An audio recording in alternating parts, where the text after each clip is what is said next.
ನಮ್ಮ ಗವಿಸಂಪದ YouTube channel ಈಗ ದಾಸೋಹಂ ಎಂದು ಬದಲಾಗಿದೆ. ಇನ್ನು ಮುಂದೆ ನಮ್ಮ ದಾಸೋಹಂ ಚಾನಲ್ನಲ್ಲಿ ಪ್ರತಿನಿತ್ಯ ಪರಮ ಸತ್ಯದ ಕುರಿತಾದ ಚಿಂತನೆಗಳು ಮೂಡಿ ಬರುತ್ತವೆ. ಜೀವ ಎಂದರೇನು, ಕಾಣುವ ಜಗತ್ತಿನ ಸ್ವರೂಪವೇನು, ಜೀವ ಜಗತ್ತನ್ನು ನಿಯಂತ್ರಿಸುತ್ತಿರುವ ಶಕ್ತಿ ಯಾವುದು, ಜೀವನದ ಸಾರ್ಥಕತೆ ಹೇಗಾಗುತ್ತದೆ ಎನ್ನುವುದನ್ನು ಕುರಿತು ಪರಮ ಪೂಜ್ಯ ಶ್ರೀ ಗವಿಸಿದ್ದೇಶ್ವರ ಅಪ್ಪಾಜಿ ಗವಿಮಠ ಕೊಪ್ಪಳ ಮತ್ತು ಪರಮ ಪೂಜ್ಯ ಕೃಷ್ಣಾನಂದ ಅಪ್ಪಾಜಿ ಕಜ್ಜಿಡೋಣಿ ಹಾಗೂ ಗವಿಯವರಿಂದ ಚಿಂತನೆಗಳು ಮೂಡಿ ಬರಲಿವೆ. ಹಾಗಾಗಿ ತಾವೆಲ್ಲರೂ ನಮ್ಮ ದಾಸೋಹಂ ಚಾನಲ್ನನ್ನು ಸಬ್ಸ್ಕ್ರೈಬ್ ಮಾಡಿ, ಲೈಕ್ ಮಾಡಿ ಹಾಗೂ ನಿಮ್ಮ ಕುಟುಂಬ ಮತ್ತು ನಿಮ್ಮ ಸ್ನೇಹಿತರಿಗೆ ಶೇರ್ ಮಾಡಿ ಮತ್ತು ನಿಮ್ಮ ಅನಿಸಿಕೆಗಳನ್ನು ಕಮೆಂಟ್ ಮೂಲಕ ತಿಳಿಸಿ. ಓಂ ಶ್ರೀ ಗುರು ಶಂಭುಲಿಂಗಾಯ ನಮಃ. ಜ್ಞಾನ ಪ್ರತಿಪಾದನಾ ಸ್ಥಳದ 47ನೇ ಪದ್ಯ.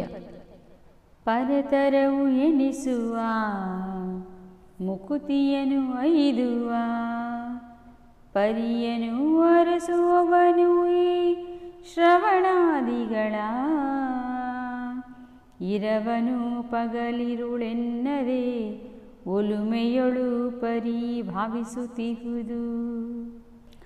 ವಿವಿಧವೆನಿಸುವ ನಿಗಮವಾಕ್ಯಗಳಿಗೆ ಹವಣಿಸದ ಆರು, ತೆರೆದ ಲಿಂಗಗಳನ್ನು ಅವಿರತವರಿಯಲು ಪರಮಾತ್ಮರಿಗೆ ಐಕ್ಯವೇ ತಾತ್ಪರ್ಯವಿದು ಭುವನೋತ್ತರವೆಂದು ಅವಧರಿಪುದೆ ಸುಶ್ರವಣವಿದು. ಆನಾರೆಂಬುವುದನ್ನು ಹೊಂದಿ ಸುವಿಚಾರಿಸಲೀಯದ ಮೂಲ ಅಜ್ಞಾನವನೇ ಕೆಡಿಸುತ್ತಿಹುದು. ಪರತರವು ಎನಿಸುವ ಮುಕುತಿಯನು ಐದುವ, ಪರಿಯನು ಅರಸುವವನು ಈ ಶ್ರವಣಾದಿಗಳ,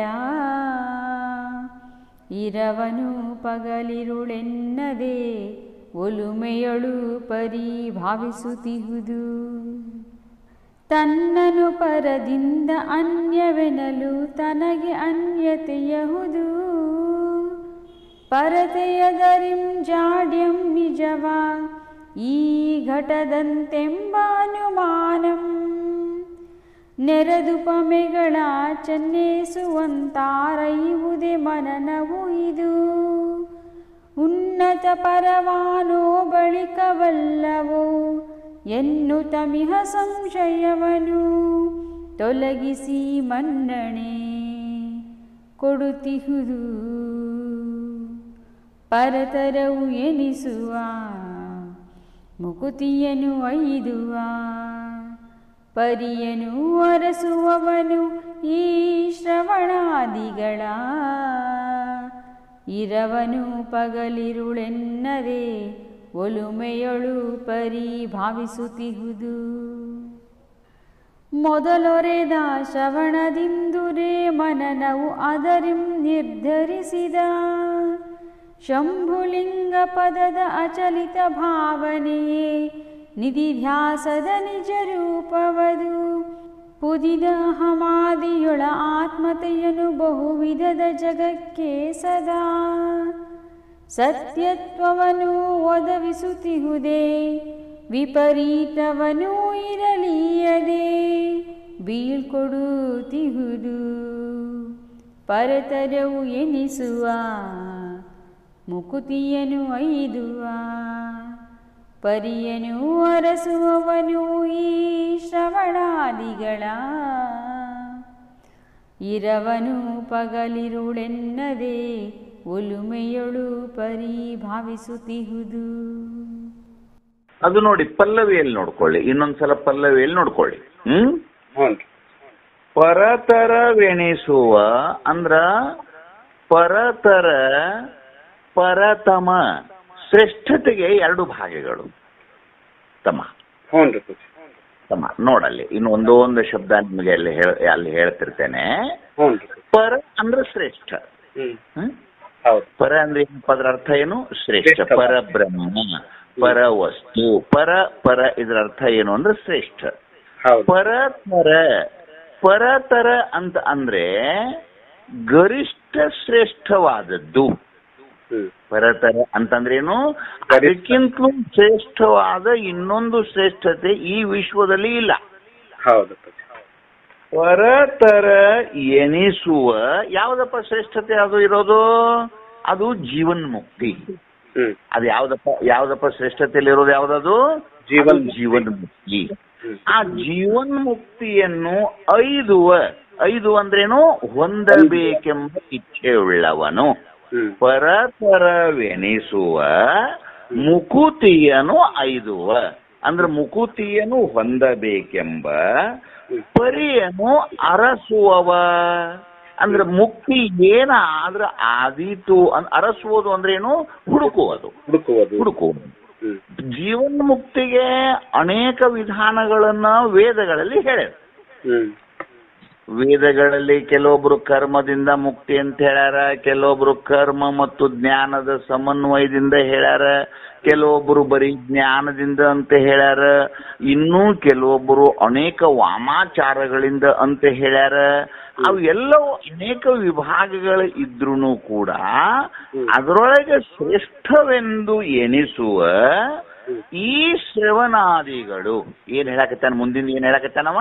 ಈ ಶ್ರವಣಾದಿಗಳು ಇರವನು ಅಂದ್ರೆ ಗುರುಮುಖೇನವಾಗಿ ಹೇಗದಾವೋ ಹಾಗೆ ತಿಳಿದುಕೊಂಡು ಹಗಲಿರುಳೆನ್ನದೆ. ಯಾವಾಗ ಹೆಂಗಂತಮ್ಮ? ಹೆಂಗಂತದೆ? ಹಗಲಿರುಳೆನ್ನದೆ ಅಂತಂದ್ರೆ ಹೆಂಗ್ ಒಂದ್ ದೃಷ್ಟಾಂತ ಕೊಟ್ಟಿದ್ದೀನಿ. ಒಂದು ನಾಟಕ ಮಾಡುವಂತ ಹುಡುಗ, ನಿರಕ್ಷರಿ ಹುಡುಗ ನಾಟಕ ಮಾಡೋ ಸಲುವಾಗಿ ಅವ ಹಗಲಿರುಳು ಅದನ್ನೇ ಪದ ಭಯಪಟ್ಟು ಮಾಡ್ತಾನಿಲ್ಲವ. ಹಾಗೆ ಹಗಲಿರುಳು ಎನ್ನದೆ. ಅದು ಇನ್ನೊಂದು ನಮ್ಮ ಅಪ್ಪಗಳು ಒಂದ್ ಮಾತು ಹೇಳ್ತಿದ್ರಿ ಇದಕ್ಕ, ಆ ಹಗಲಿರುಳದ ಅನ್ನೋದನ್ನ ತೆಗಿ. ಎಂದ ಜೀವನದೊಳಗ ನಿನಗೆ ಎತ್ತರ ಆಗೈತಲ್ಲ ಅಂದಿನಿಂದ ಕೊನೆಯ ಕಣ್ಣು ಮುಚ್ಚುವರೆಗೆ ನೋಡ್ರಿ. ಹಗಲಿರುಳದ ಅನ್ನೋದು ಪದಕ್ಕೆ ಏನ್ ಅರ್ಥ ಮಾಡ್ತಾರೆ ನೋಡ್ರಿ. ಎಂದ ಶಂಕರ ಭಗವತ್ಪಾದರು ನದಿಯಲ್ಲಿ ಮೀನ್ ಹಿಡಿದದವ ನನ್ನ ಕಾಲ ಬಿಡವಲ್ದು ಅಂತ ಒಂದು ಕಡಕಾದವರು ದೇಹವನ್ನು ನೆಲಕ್ಕೆ ಒಗೆದು ಹೋಗುವವರೆಗೇನೂ ಕೂಡ ಏನ್ ಮಾಡಿದ್ರ ರುದ್ರನ್ನ? ಯಾವಾಗಾರ ಮಾಡ್ಕೊಂಡು ನಿದ್ದೆ ಮಾಡಿದ್ರನ? ಇಲ್ಲ. ಎಲ್ಲಿಪ್ಪ ನಮಗ್ ಬ್ಯಾಸರ ಆಗೈತಿ, ಇಲ್ಲೇಟ್ ಊಟಕ್ಕೆ ಚಲೋ ಕೊಡ್ತಾರ, ಇಲ್ಲೇ ಇರ್ಬೇಕಂತ ಇದ್ರೇನ? ಏನ್ಪಾ ನಮಗ್ ಇಲ್ಲೊಂದು ಕಮ್ಮನ ಮಠ ಮಾಡ್ಕೊಂಡು ಶೃಂಗೇರಿಯಾಗ ತನಗ ಊರ್ ಮುಂದ್ ಹೊಳಿ ಹೊರತತಿ, ಕಮ್ಮನ ದಕ್ಷಿಣ ಕನ್ನಡದಿಲ್ಲ, ಆರಾಮ್ ಇರ್ಬೇಕಂತ ಮಾಡ್ಕೊಂಡ್ರನ? ಏನು ವಾದ ಹೆಂಗೋ, ಪಾದ ಇಟ್ಟು ಹೆಂಗೋ, ಅದನ್ನ ಕಲ್ಪನೆ ಮಾಡಿದ ಹೆಂಗೋ, ಅಲ್ಲಿ ಇದ್ದವ್ರಿಗೆ ನಾ ಕೈ ಬಿಟ್ಟು ಹೆಂಗೋ, ಹೋದ ಮತ್ತ ವಾದ 12 ಜ್ಯೋತಿರ್ಲಿಂಗಗಳನ್ನು ತಿರುಗದ ಹೆಂಗೋ, ಚತುರಾಮ್ನಾಯಗಳನ್ನು ರಚಿಸಿದ್ನಿ ಹೆಂಗೋ, ಅಷ್ಟಕ್ಕೂ ಉಪನಿಷತ್ತುಗಳಿಗೆ ಅರ್ಥ ಬರದ್ನಿ ಹೆಂಗೋ, ದೇಹ ಬಿಟ್ಟು ಹೆಂಗೋ. ಎಲ್ಲಾರ ಒಂದು ಕ್ಷಣದ ವಿಳಂಬ ಹೇಳಿ ನೋಡೋನು. ಇಲ್ಲ.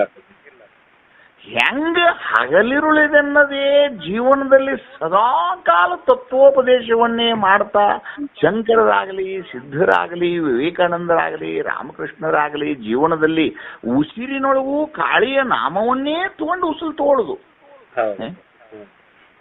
ಇದಕ್ಕೇನಂತಾರೆ? ಇದಕ್ಕೆ ಹಗಲಿರುಳಿ ಅನ್ನದೇ. ಇದಕ್ಕೆ ಸೋಹಂ ಅಂತಾರೆ. ಇನ್ನೊಂದು ಹೆಸರು ಏನಂತಮ್ಮ ಇದಕ್ಕೆ? ಸೋಹಂ. ಇದಕ್ಕ ಅಜಪ ಗಾಯತ್ರಿ ಅಂತಾರ. ಇನ್ನೊಂದು ಇದಕ್ಕೆ ಹೊಳ್ಳಿ ಇದಕ್ಕೆ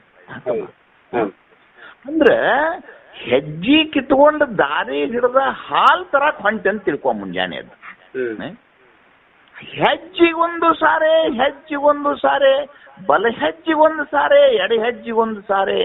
ಏನು ಗುರುಗಳ ಹೇಳ್ಯಾರಲ್ಲ ಅದ್ರ ಗುಂಗ ಬಿಟ್ಟು ಜಡದ ಕಡೆಗೆ ನೋಡಲಾರ್ದು ಹೋಗುದಕ್ಕೆ ಹಗಲಿರುಳು ಅನ್ನೋದು ಅಂತಾರ ನೋಡ್ಕೊ. ಒಟ್ಟ ಅದೇ ಹಗಲಿರುಳು ಎನ್ನದೇ ಒಲುಮೆಯಳು ಪರಿಭಾವಿಸುತ್ತಿರುವುದು. ಅತ್ಯಂತ ಪ್ರೇಮದಿಂದ ಮೊನ್ನೆ ಬಸರಾದ ಹುಡುಗಿ ದೃಷ್ಟಾಂತ ಹೇಳಿದ್ದೀನಿ. ಹಿಂಗ ಶ್ರವಣಾದಿಗಳು ಅಂದ್ರೆ ಮುಂದೆ ಹೇಳುವ ಶ್ರವಣ, ಮನನ ಮತ್ತು ನಿಧಿಧ್ಯಾಸಗಳ ರೂಪವನ್ನು ಏನು ಹೇಳ್ತಾನಲ್ಲ, ಇವನ್ನ ನೀನು ಜೀವನದಲ್ಲಿ ಹಗಲಿರುಳಿದೆನ್ನದೇ ನೀ ಮಾಡಿದಿ ಅಂತಂದ್ರ, ಈಗ ಹಂಗ ಒಂದು ದೃಷ್ಟಾಂತ ಕೇಳ್ತಾನೆ ನಿಮ್ಮನ್ನ. ಭಕ್ತ ಮಾರ್ಕಂಡೇ ಅನ್ನುವಂತ ಮಹಾನುಭಾವ ನಿನ್ನ ಪ್ರಾಣ 12 ವರ್ಷಕ್ಕೆ ಹೋಗತಿ ಅಂದ ಕೂಡ್ಲೆ ಆ ಜ್ಯೋತಿರ್ಲಿಂಗವನ್ನು ಹಿಡ್ಕೊಂಡ ಯಾವಾಗಾರ ಮನ್ಕೊಳ್ಳೋದು ಊಟ ಮಾಡುವಾಗ ಶಿವನಾಮವನ್ನು ಬಿಟ್ಟು ಏನ್ರ ತೆಕ್ ಹಾಕಿ ಬಿಟ್ಟಿದ್ದ ನಾವು? ಇಲ್ಲ. ಶಿವಲಿಂಗವನ್ನು ತೆಕ್ ಹಾಕೊಂಡು ಇಲ್ರಿ ನಮಗೆ ನಡ ನುಸಾಕ್ ಹತ್ತೈತಿ ಒಂದು 10 ಮಿನಿಟ್ ಹೊಳ್ಳಿವ ಅಂದ್ರೆ ಹೊಳ್ಳೂರಾಗ ಬಂದು ಯಮ ಬರ್ತಿದ್ದ. ಏನ್ರಿ ಊಟಕ್ಕೆ ಕೂತೀವಿ ನಾವು ಈಗ ಬಿಟ್ಟು ಊಟಕ್ಕಂದ್ರೆ ಊಟಕ್ಕೆ ನೋಡ್ರಾಗ ನಿಮ್ಗೆ ಯಮ ಬರ್ತಿದ್ದ. ಅವ ಹಗಲಿರುಳು ಎನ್ನದೇ ಈಶ್ವರ ಲಿಂಗವನ್ನು ಕಥೆಯೊಳಗೆ ದೃಷ್ಟಾಂತೊಳಗೆ ನೀವು ತಿಳ್ಕೊಂಡಿರಿಲ್ಲೋ ಅದನ್ನ. ಆ ಯಮನೇ ಬಂದ್ರೆ ಯಮನಿಗೆ ಪಾಶ ಹಾಕಕ್ಕೆ ಜಾಗ ಇಲ್ಲ ಅಲ್ಲೇ. ಬರೀ ಶಿವನಾಮವೇ ತುಂಬಿ ಬಿಟ್ಟಿತ್ತಲ್ಲಿ. ಹಂಗ ಹಗಲಿರುಳು ಎನ್ನದೇ ಕುಳಿತುಕೊಂಡಂತ ಅರೆ ಆಯುಷ್ಯವುಳ್ಳಂತ ಮಾರ್ಕಂಡೇಯ ಮಹಾಮುನಿ ಚಿರಂಜೀವಿ ಹೆಂಗ ಆದನು, ಹಂಗ ಗುರುಮುಖೇನವಾಗಿ ತಿಳಿದುಕೊಂಡಂತ ಮಹಾವಾಕ್ಯದ ವಿಸ್ತರಣೆಯ ಲಕ್ಷಾರ್ಥವನ್ನ ಯಾವ ಜೀವನದಲ್ಲಿ ಹಗಲಿರುಳು ಎನ್ನದೇ ತನ್ನ ಜೀವನದಲ್ಲಿ ಆಚರಿಸ್ತಾನಲ್ಲ ಅವ ಚಿರಂಜೀವಿಯ ಕಾಣ. ಇದು ಪಲ್ಲವಿಯ ಅರ್ಥಪ. ಇನ್ನು ಮುಂದೆ ಒಂದೇ ನೋಡು, ವಿವಿಧವೆನಿಸುವ ನಿಗಮ ವಾಕ್ಯಗಳಿಗೆ ಏನಪ್ಪ ಒಂದನೇ ಸಾಲ ಏನಪ್ಪ ಅದು? ವಿವಿಧವೆನಿಸುವ ನಿಗಮ ವಾಕ್ಯಗಳಿಗೆ. ವಿವಿಧ ಅಂತ ಅಂದ್ರೆ ಚತುರಾಮ್ನಾಯಗಳು ಆಗಲಿ, ಉಪನಿಷತ್ತುಗಳಾಗಲಿ, ವೇದಗಳಾಗಲಿ ಅವು ಏನ್ ಹೇಳ್ತಾವಪ್ಪ ಅಂತಂದ್ರೆ ಅನೇಕ ಮಹಾವಾಕ್ಯಗಳು, ಮುಖ್ಯವಾದ ಮಹಾವಾಕ್ಯಗಳಂತೂ ನಿಮಗೆ ಗೊತ್ತದಾವ, ಉಪವಾಕ್ಯಗಳು ಬೇಕಾದಷ್ಟದಾವ. ಅದಕ್ಕೆ ಅವ್ರು ಏನಂತಾರವು ವಿವಿಧವೆನಿಸುವ. ನಾ ಇದನ್ನ ಅಂತ ಹೇಳುದಿಲ್ಲ ನಿಮಗ. ಯಾರಿಗೆ ಪ್ರಜ್ಞಾನಂ ಆನಂದಂ ಬ್ರಹ್ಮ ಅನ್ನುವಂತಹದ್ದು ನಿನ್ನ ಅಂತಃಕರಣಕ್ಕೆ ಪ್ರೇಮ ಆಗಿತ್ತು ಅಂತಂದ್ರ ನೀ ಅದನ್ನ ಹಿಡ್ಕೊಂಡು ಜೊತೆ ಬೀಳು. ನಿನಗೆ ಅಯಮಾತ್ಮ ಬ್ರಹ್ಮ ಅನ್ನೋದು ಹಿಡಿಸಿತ್ತ, ಎಸ್ ನೀ ಅದ ರೂಢಿಲೇನ್ರಿ. ಆ ಕಾಡಿ ಜೋತಾಡ ಬೇಡ. ನಿನಗೆ ಯಾವುದು ಪ್ರೇಮ ಅನಿಸ್ತೈತಲ್ಲ ಆ ಪ್ರೇಮ ಅನಿಸ್ಕೊಂಡಂತಹ ವಾಕ್ಯಗಳನ್ನು ಹಿಡ್ಕೊಂಡ ನೀನು ಏನ್ ಮಾಡ್ಬೇಕು ಅಂತಂದ್ರೆ ಕ್ರಿಯಾರೂಪಕ್ಕೆ ಹೊಂದಬೇಕೇ ಹೊರತು ಸುಮ್ಮನೆ ಬರೀ ಹಾಳು ಹರಟಿ ಮಾಡ್ಕೊತ್ಕೊಂಡ್ರು ಹಂಗಿಲ್ಲ. ಅದನ್ನ ಏನ್ ಹೇಳ್ತಾನೆ, ನಿಗಮ ವಾಕ್ಯಗಳಿಗೆ ಹವಣಿಸದ 6 ತೆರದ ಲಿಂಗಗಳ. ಏನಂತದು ಹವಣಿಸದ ಅಂದ್ರೆ ನೀ ಸುಮ್ಮನೆ ಬಡಿಸದೆ ಅದನ್ನ ಕೇಳಿದೆ ಇದನ್ನ ಕೇಳಿದೆ, ಆ ಪುಸ್ತಕದಾಗ ಹಂಗತಿ, ಆ ಮಣ್ಣಿ ಗುರುಗಳು ಬಂದವ್ರು ಹಿಂಗ್ ಹೇಳಿದ್ರು, ಇಂಥವನ್ನೆಲ್ಲ ಏನು ಮಾಡಬೇಡ. ಹೇಗೆ ಗುರುಗಳು ಹೇಳ್ಯಾರಲ್ಲ ಆ 6 ತೆರದ ಲಿಂಗಗಳ ಅಂದ್ರೆ ಶ್ರವಣಾದಿಗಳ, ಉಪಸಂಹಾರಾದಿಗಳ ಅವಿರತ ಅರಿಯಲು. ಅವಿರತ ಅಂತಂದ್ರೇನು? ಬಿಟ್ಟು ಬಿಡದೆ. ಅವಿರತ ಅಂದ್ರೇನು? ಬಿಟ್ಟು ಬಿಡದೆ. ನಿನ್ನ ಅಂತಃಕರಣದಲ್ಲಿ ನಿನ್ನ ಬುದ್ಧಿಯಲ್ಲಿ ಗ್ರಹಿಸದೆ. ಅರಿಯಲು ಅಂತಂದ್ರೇನು? ಬುದ್ಧಿಯಲ್ಲಿ ಗ್ರಹಿಸಲು. ಅರ್ಥಾತ್ ನೇರವಾಗಿ ಪದಗಳ ಯಾಕೆ ಮನದಲ್ಲಿ ಅಲ್ಲ ನಾ ಹೇಳಿದ್ದು, ಚಿತ್ತದಲ್ಲಿ ಅಂತ ಹೇಳಿಲ್ಲ ನಾನು. ಬುದ್ಧಿಯಿಂದ ಏನ್ ಮಾಡಬೇಕು ಅಂತಂದ್ರೆ ಗುರುಗಳಿಂದ ಹೇಳಿದ ತತ್ವಮಸಿ ಮಹಾವಾಕ್ಯದ ಲಕ್ಷಾರ್ಥವನ್ನು ಅಸಿಪದದಲ್ಲಿ ಇರುವ ಒಂದಾಗುವ ಕ್ರಿಯೆಯನ್ನ ಬುದ್ಧಿಯೊಳಗೆ ನೀ ಅವಧರಿಸ್ಬೇಕು. ಮೊದಲದನ್ನ ಬುದ್ಧಿಯೊಳಗೆ ಅವಧರಿಸಿದ್ರೆ ಮುಂದೆ ನೀ ಚಿಂತನೆ ಮಾಡಕ್ ಸಾಧ್ಯತೆಪ್ಪ. ನಾ ಹೇಳಿದ್ದೆ ನನಗೆ ಪುಳಿಲಿಲ್ಲ ಅಂದ್ರೆ ಏನ್ ಮಾಡೋದಿಪ್ಪ ನೀನು? ಅವಧರಿಸಲು ಅರಿಯಲು ಪರಮಾತ್ಮರಿಗೆ ಐಕ್ಯವೇ ತಾತ್ಪರ್ಯ. ಏನ್ ಹೇಳ್ತಿಪ್ಪ ಮಹಾವಾಕ್ಯದ ಐಕ್ಯವೇ ತಾತ್ಪರ್ಯ. ಪರಮಾತ್ಮರು ಅಂತಂದ್ರೇನು? ಪರಮ ಪ್ಲಸ್ ಆತ್ಮ ಪರಮಾತ್ಮ. ಅದು ಪರಮ ಅಂದ್ರೆ ಬ್ರಹ್ಮ, ಆತ್ಮ ಅಂತಂದ್ರ ಜೀವ. ಪರಮಾತ್ಮ ಪದ ಹೆಂಗ್ ಚೇಂಜ್ ಮಾಡ್ಬೇಕಂದ ಈಗ? ಪರಮ ಪ್ಲಸ್ ಆತ್ಮ ಏನ್ತಮ್ಮ? ಏನು? ಪರಮ ಅಧಿಕ ಆತ್ಮ. ಪರಮ ಅಂದ್ರೆ ನೋಡೋದು ಮೇಲ್ಕಂಡಿಗೆ ಹೆಂಗ್ ಕಾಣ್ತತಿ ಅಂದ್ರೆ ಪರಮಾತ್ಮ ಅಂತ ಒಂದೇ ಪದದ ಗತೆ ಕಾಣ್ತತ್ ನಿನಗದ ಈಗ ಅಲ್ಲೇ. ಅದು ಒಂದೇ ಪದ ಅಲ್ಲ, ಅದು 2 ಪದಗಳ ಏಕೀಕರಣ ಐತೆ ಅಲ್ಲೇ, ಅದು ಸವರ್ಣ ದೀರ್ಘ ಐತೆ ಅದಲ್ಲಿ. ಅಂದ್ರೆ ಪರಮ ಅಧಿಕ ಆತ್ಮ ಅಂದ್ರೆ ಪರಮ ಅಂದ್ರ ಬ್ರಹ್ಮ, ಆತ್ಮ ಅಂದ್ರೆ ಜೀವ, ಜೀವೋ ಬ್ರಹ್ಮೈವ ನ ಅಪರಹ. ಅದಕ್ಕೆ ಅರ್ಥ ಹೆಂಗ್ ಬರೀಬೇಕಮ್ಮ ಈಗ? ಜೀವ ಬ್ರಹ್ಮೈವ ನ ಪರಹ ಎಂಬುದೇ ತಾತ್ಪರ್ಯ. ಆ ತತ್ವಮಸಿ ಮಹಾವಾಕ್ಯಕ್ಕೆ ತಾತ್ಪರ್ಯ ಏನಪ್ಪಾ? ಅದಕ್ಕೆ ಜೀವೋ ಬ್ರಹ್ಮೈವ ನ ಪರಹ ಎಂಬುವುದೇ ತಾತ್ಪರ್ಯ. ಅರ್ಥ ಆತಪ್ಪ ಇಲ್ಲಿ ತಕ್ಕ ಈಗ ಹ್ಞೂ ಹ್ಞೂ ಪದಗಳು, ಪದಚ್ಛೇದಗಳು, ಪದಾರ್ಥಗಳು, ಪದಬಂಧಗಳು ತಿಳಿಯಾಕತ್ತೇವಪ್ಪ. ಹ್ಞೂ ಹ್ಞೂ ಮುಂದೆ ನೋಡ, ಇದು ತಾತ್ಪರ್ಯ ಅಲ್ಲಿ ಇದು ಅನ್ನೋದು ಉಳ್ದತ್ತೆ ಮುಂದಿನ ಅಲ್ಲೇ ಹ್ಞೂ ಹ್ಞೂ ಜೀವೋ ಬ್ರಹ್ಮೈವ ನ ಪರಹ ಎಂಬುವುದೇ ತಾತ್ಪರ್ಯ. ಅಲ್ಲಿಗೆ ನಿಂದ್ರಿಸಿನಿ ಅದನ್ನ. ಹ್ಞೂ ಅಲ್ಲಿ ಮುಂದೆ ಉಳ್ದತ್ತೆಲ್ಲ ಇದು ಅನ್ನೋದು. ಹೌದಪ್ಪಾಜಿ. ಇದು ಭುವನೋತ್ತರ. ಭುವನ ಅಂತಂದ್ರ ಬ್ರಹ್ಮಾಂಡ. ಭುವನ ಅಂದ್ರೇನು? 14 ಲೋಕಗಳು. ಈ 14 ಲೋಕದಲ್ಲಿ ಇದು ಇದೇ ದೊಡ್ಡದು ಎಂದು ಅವಧರಿಪುವುದೇ ಸುಶ್ರವಣ. ಏನಂತ ತಿಳ್ಕೋಬೇಕು ನೀ ತಮ್ಮ ಇದನ್ನ? ಇದೇ ದೊಡ್ಡದೆಂದು ಅವಧರಿಪುದೇ ಸುಶ್ರವಣ. ಲೋಕದೊಳಗ ಅನೇಕ ದೊಡ್ಡ ಅಂತ ತಿಳ್ಕೊಂಡಿದ್ದಿ ಇಲ್ಲಿ ಮಠ ನೀನು. ಹೌದಪ್ಪ. ಅವು ಎಲ್ಲವೂ ದುಃಖದಲ್ಲೇ ಮನುಷ್ಯರು ನಿನ್ನ. ಹೌದು ಹೌದು. ಮೊದಲ ಕೀರ್ತಿ ಅಧಿಕಾರ ದೊಡ್ಡದಂತ ತಿಳ್ಕೊಂಡಿದ್ದಿ. ಏನಂತ ತಿಳ್ಕೊಂಡಿದ್ದಮ್ಮ ಮೊದಲು ನೀನು? ಕೀರ್ತಿ ಅಧಿಕಾರ ದೊಡ್ಡದು. ಲೋಕದಲ್ಲಿ ಏನಪ್ಪಾ ರುದ್ರಯ್ಯಪ್ಪಾರ ಅಂತ ಶಾಸ್ತ್ರ ಹೇಳೋರು ಈ ಜಗದಾಗಿರ್ಲಪ್ಪ ಅಂತ ಅಂದ್ರಪ್ಪ ಮಂಜಿನಿಗೆ. ಅವ ಹೆಂಗ ಅನಿಸ್ತಿಂದ ಒಂದ್ ನಮೂನಿ ಶಗಣ್ಯಾನ ಕಡ್ಲಿಗತೆ ಉಬ್ಬಿದ ನೋಡಾಗ. ಈ ಎತ್ತುಗಳು ಒಣ ಕಾಳು ತಿಂದಿರ್ತಾವ. ಈ ದನಗಳು ಒಣ ಕಾಳು ತಿಂದು ಮೃದಿನ ಶಗಣಿ ಹಾಕಿದ ಕೂಡಲೇ ಕಾಳ ಉಬ್ಬೆ ಮನಗಂಡು ದಪ್ಪ ಆಗಿರ್ತಾವ. ಹೌದಿಲ್ಲ? ಹಂಗ ಕೀರ್ತಿ ಬಂತು ಅಂದ್ರ ಇವ್ನು ಒಬ್ಬುತ್ತಿದ್ದ. ಹೌದಿಲ್ಲ? ವಾರ್ತೆ ಬತ್ತು ಅಂದ್ರ ಕುಗ್ಗುತ್ತಿದ್ದ. ಕೀರ್ತಿ ವಾರ್ತೆಗಳು ದಾಟಿದ್ದಿಂದ ಏನಂತ ತಿಳ್ಕೊಂಡ? ಲೋಕಂಗಳು ಯಾವುದು ಸಾಲೋಕ್ಯ ಸಾಮೀಪ್ಯ ಸಾರೂಪ್ಯಾದಿಗಳು ಅವು ದೊಡ್ಡ ಅಂತ ತಿಳ್ಕೊಂಡಿದ್ದ. ಅವು ಕೂಡ ಒಂದ್ ದಿವ್ಸ ಏನಾದವಪ್ಪ? ಹಾನಿಯಲ್ಲೇ ಪರ್ಯಾವಸಾನ ಅದು. ಹೌದಿಲ್ಲ? ಈ ಸಕಲವೆಲ್ಲವೂ ಲೋಕದಲ್ಲಿ ಏನು ಸಿಕ್ಕಾವಲ್ಲ, ಈ ಕೊನೆಗಾಲದಲ್ಲಿ ನಿಮಗೆ ಅವ್ರ ಕರಿಮುಖನ ತೋರಿಸ್ತಾವ. ಕೊನೆಗಾಲದಲ್ಲಿ ಯಾವ್ದಾರ ನಗುಮುಖ ತೋರಿಸೈತೆ ನಿಮಗ? ನಿಮ್ಮ ದೇಹ ನಿಮ್ಮ ಆತ್ಮೀಯ ಮಿತ್ರನಂತೆ ನಿಮ್ಮ ಜೊತೆಗೆ ಬಂದು ನಿಮ್ಮ ಜೊತೆಗೆ 100 ವರ್ಷ ಇತ್ತು. ಕೊನೆಗಾಲದಲ್ಲಿ ಏನ್ ತೋರಿಸ್ತಿ ನಿಮಗದು? ಕರಿಮುಖವೇ. ಆದ್ರೆ ಕರಿಮುಖವೇ. ಇನ್ನು ಮಡದಿ ಮಕ್ಕಳು ಬಂದು ಮಿತ್ರ ಆದಿ ಹಿಡ್ಕೊಂಡು ಪುಣ್ಯ ಸಂಪಾದನೆಗಳಿಂದ ಹಿಡ್ಕೊಂಡು ಲೋಕಾದಿಗಳ ಕಲ್ಪನೆವರೆಗೆ ನೀ ಏನ್ ಮಾಡ್ಕೊಂಡಿದ್ದೆಲ್ಲ ಅವು ಕೊನೆಗಾಲದಲ್ಲಿ ಏನ್ ತೋರ್ಸಾವ ನಿನಗೆ? ಕರಿಮುಖವೇ. ಯಾವ್ದಾದ್ರೂ ಅಂತ್ಯ ಕಾಲದಲ್ಲಿ ನಿನಗೆ ಆನಂದದ ನೈವೇದ್ಯವನ್ನು ತಂದು ಕೊಡ್ತಿದ್ರ ಅದು ಜೀವೋ ಬ್ರಹ್ಮೈವ ನ ಪರಹ ಎಂಬ ಸುವಿವೇಕದಿಂದ ದೃಢಪರವಾದ ಜ್ಞಾನವೇ ನಿನಗೆ ಭುವನೋತ್ತರದೊಳು ದೊಡ್ಡದು ಎಂದು ಅದನ್ನು ಈಗೆಂದು ತಿಳಿದು ಅದನ್ನ ಮನಸ್ಸಿನಾಗ ಇಟ್ಕೊಂಡಿ ಅಂತಂದ್ರ ಅದಕ್ಕೆ ಏನ್ ಅನ್ಬೇಕಪ್ಪ? ಅದಕ್ಕ ಸುಶ್ರವಣ. ಅದಕ್ಕೆ ಏನ್ ಅನ್ಬೇಕು ತಮ್ಮ? ಬರೇ ಶ್ರವಣ ಅಂದಿಲ್ಲ ಅಲ್ಲೇ. ಸು ಅನ್ನೋದೊಂದು ವಿಶೇಷಣ ಕೊಟ್ಟಾನ ನೋಡಲ್ಲ. ಜ್ಞಾನ ಸುಜ್ಞಾನ, ಶೀಲ ಸುಶೀಲ. ಸು ಅನ್ನೋದೇನದು ವಿಶೇಷಣ ಅದಲ್ಲಿ. ಹೌದಿಲ್ಲ? ವಿಶೇಷಣ ಅದು ಸುಶ್ರವಣ. ಇದು ಏನ್ ಮಾಡ್ತೈತಿಪ್ಪ ಇಂಥದ್ದು? ಏನ್ರಿ ಅಜ್ಜಾರ ಇಷ್ಟು ದೊಡ್ಡ ಭಯಂಕರ ನಮಗೆ ಇಷ್ಟು ತಲೆ ಒಡೆದು ಹೇಳ್ತಿರಲ್ಲ, ಇದು ನಮಗ್ ಏನ್ ಮಾಡ್ತತಿ ಅಂತ ನೀವು ಕೇಳಬಹುದು ನನಗೆ. ಹೌದಿಲ್ಲ? ಅದು ಏನ್ ಮಾಡ್ತತಿ ಅಂದ್ರೆ ಇದು ಆನಾರ್ ಎಂಬುದನ್ನು ಹೊಂದಿಸಿ ಇದು ಈ ಸುಶ್ರವಣ ಏನ್ ಮಾಡ್ತೈತಪ್ಪ ಇಲ್ಲಿ ತನಕ? ತನುವಿದೇನು ಎನ್ನೊಳೊಂದಿದ್ದಕ್ಕೆ ನಾನಾರು ಜನನ ಮರಣಕ್ಕಾರು ನನ್ನೀ ಶರೀರಗಳು ಇವೇನು ಮಾತುಗಳು ಉಸಿರುಗಳು ಹೋಗುದು ಬರುವುದು ಇವೆಲ್ಲ ಮಾಡ್ತಾವಲ್ಲ, ಇವು ಯಾರ ಕೃಪೆಯಿಂದೆ ಅಂತ ಇಲ್ಲಿ ತನಕ ತಿಳಿಲಾರ್ದ ಕೂತಿದ್ದಲ್ಲ.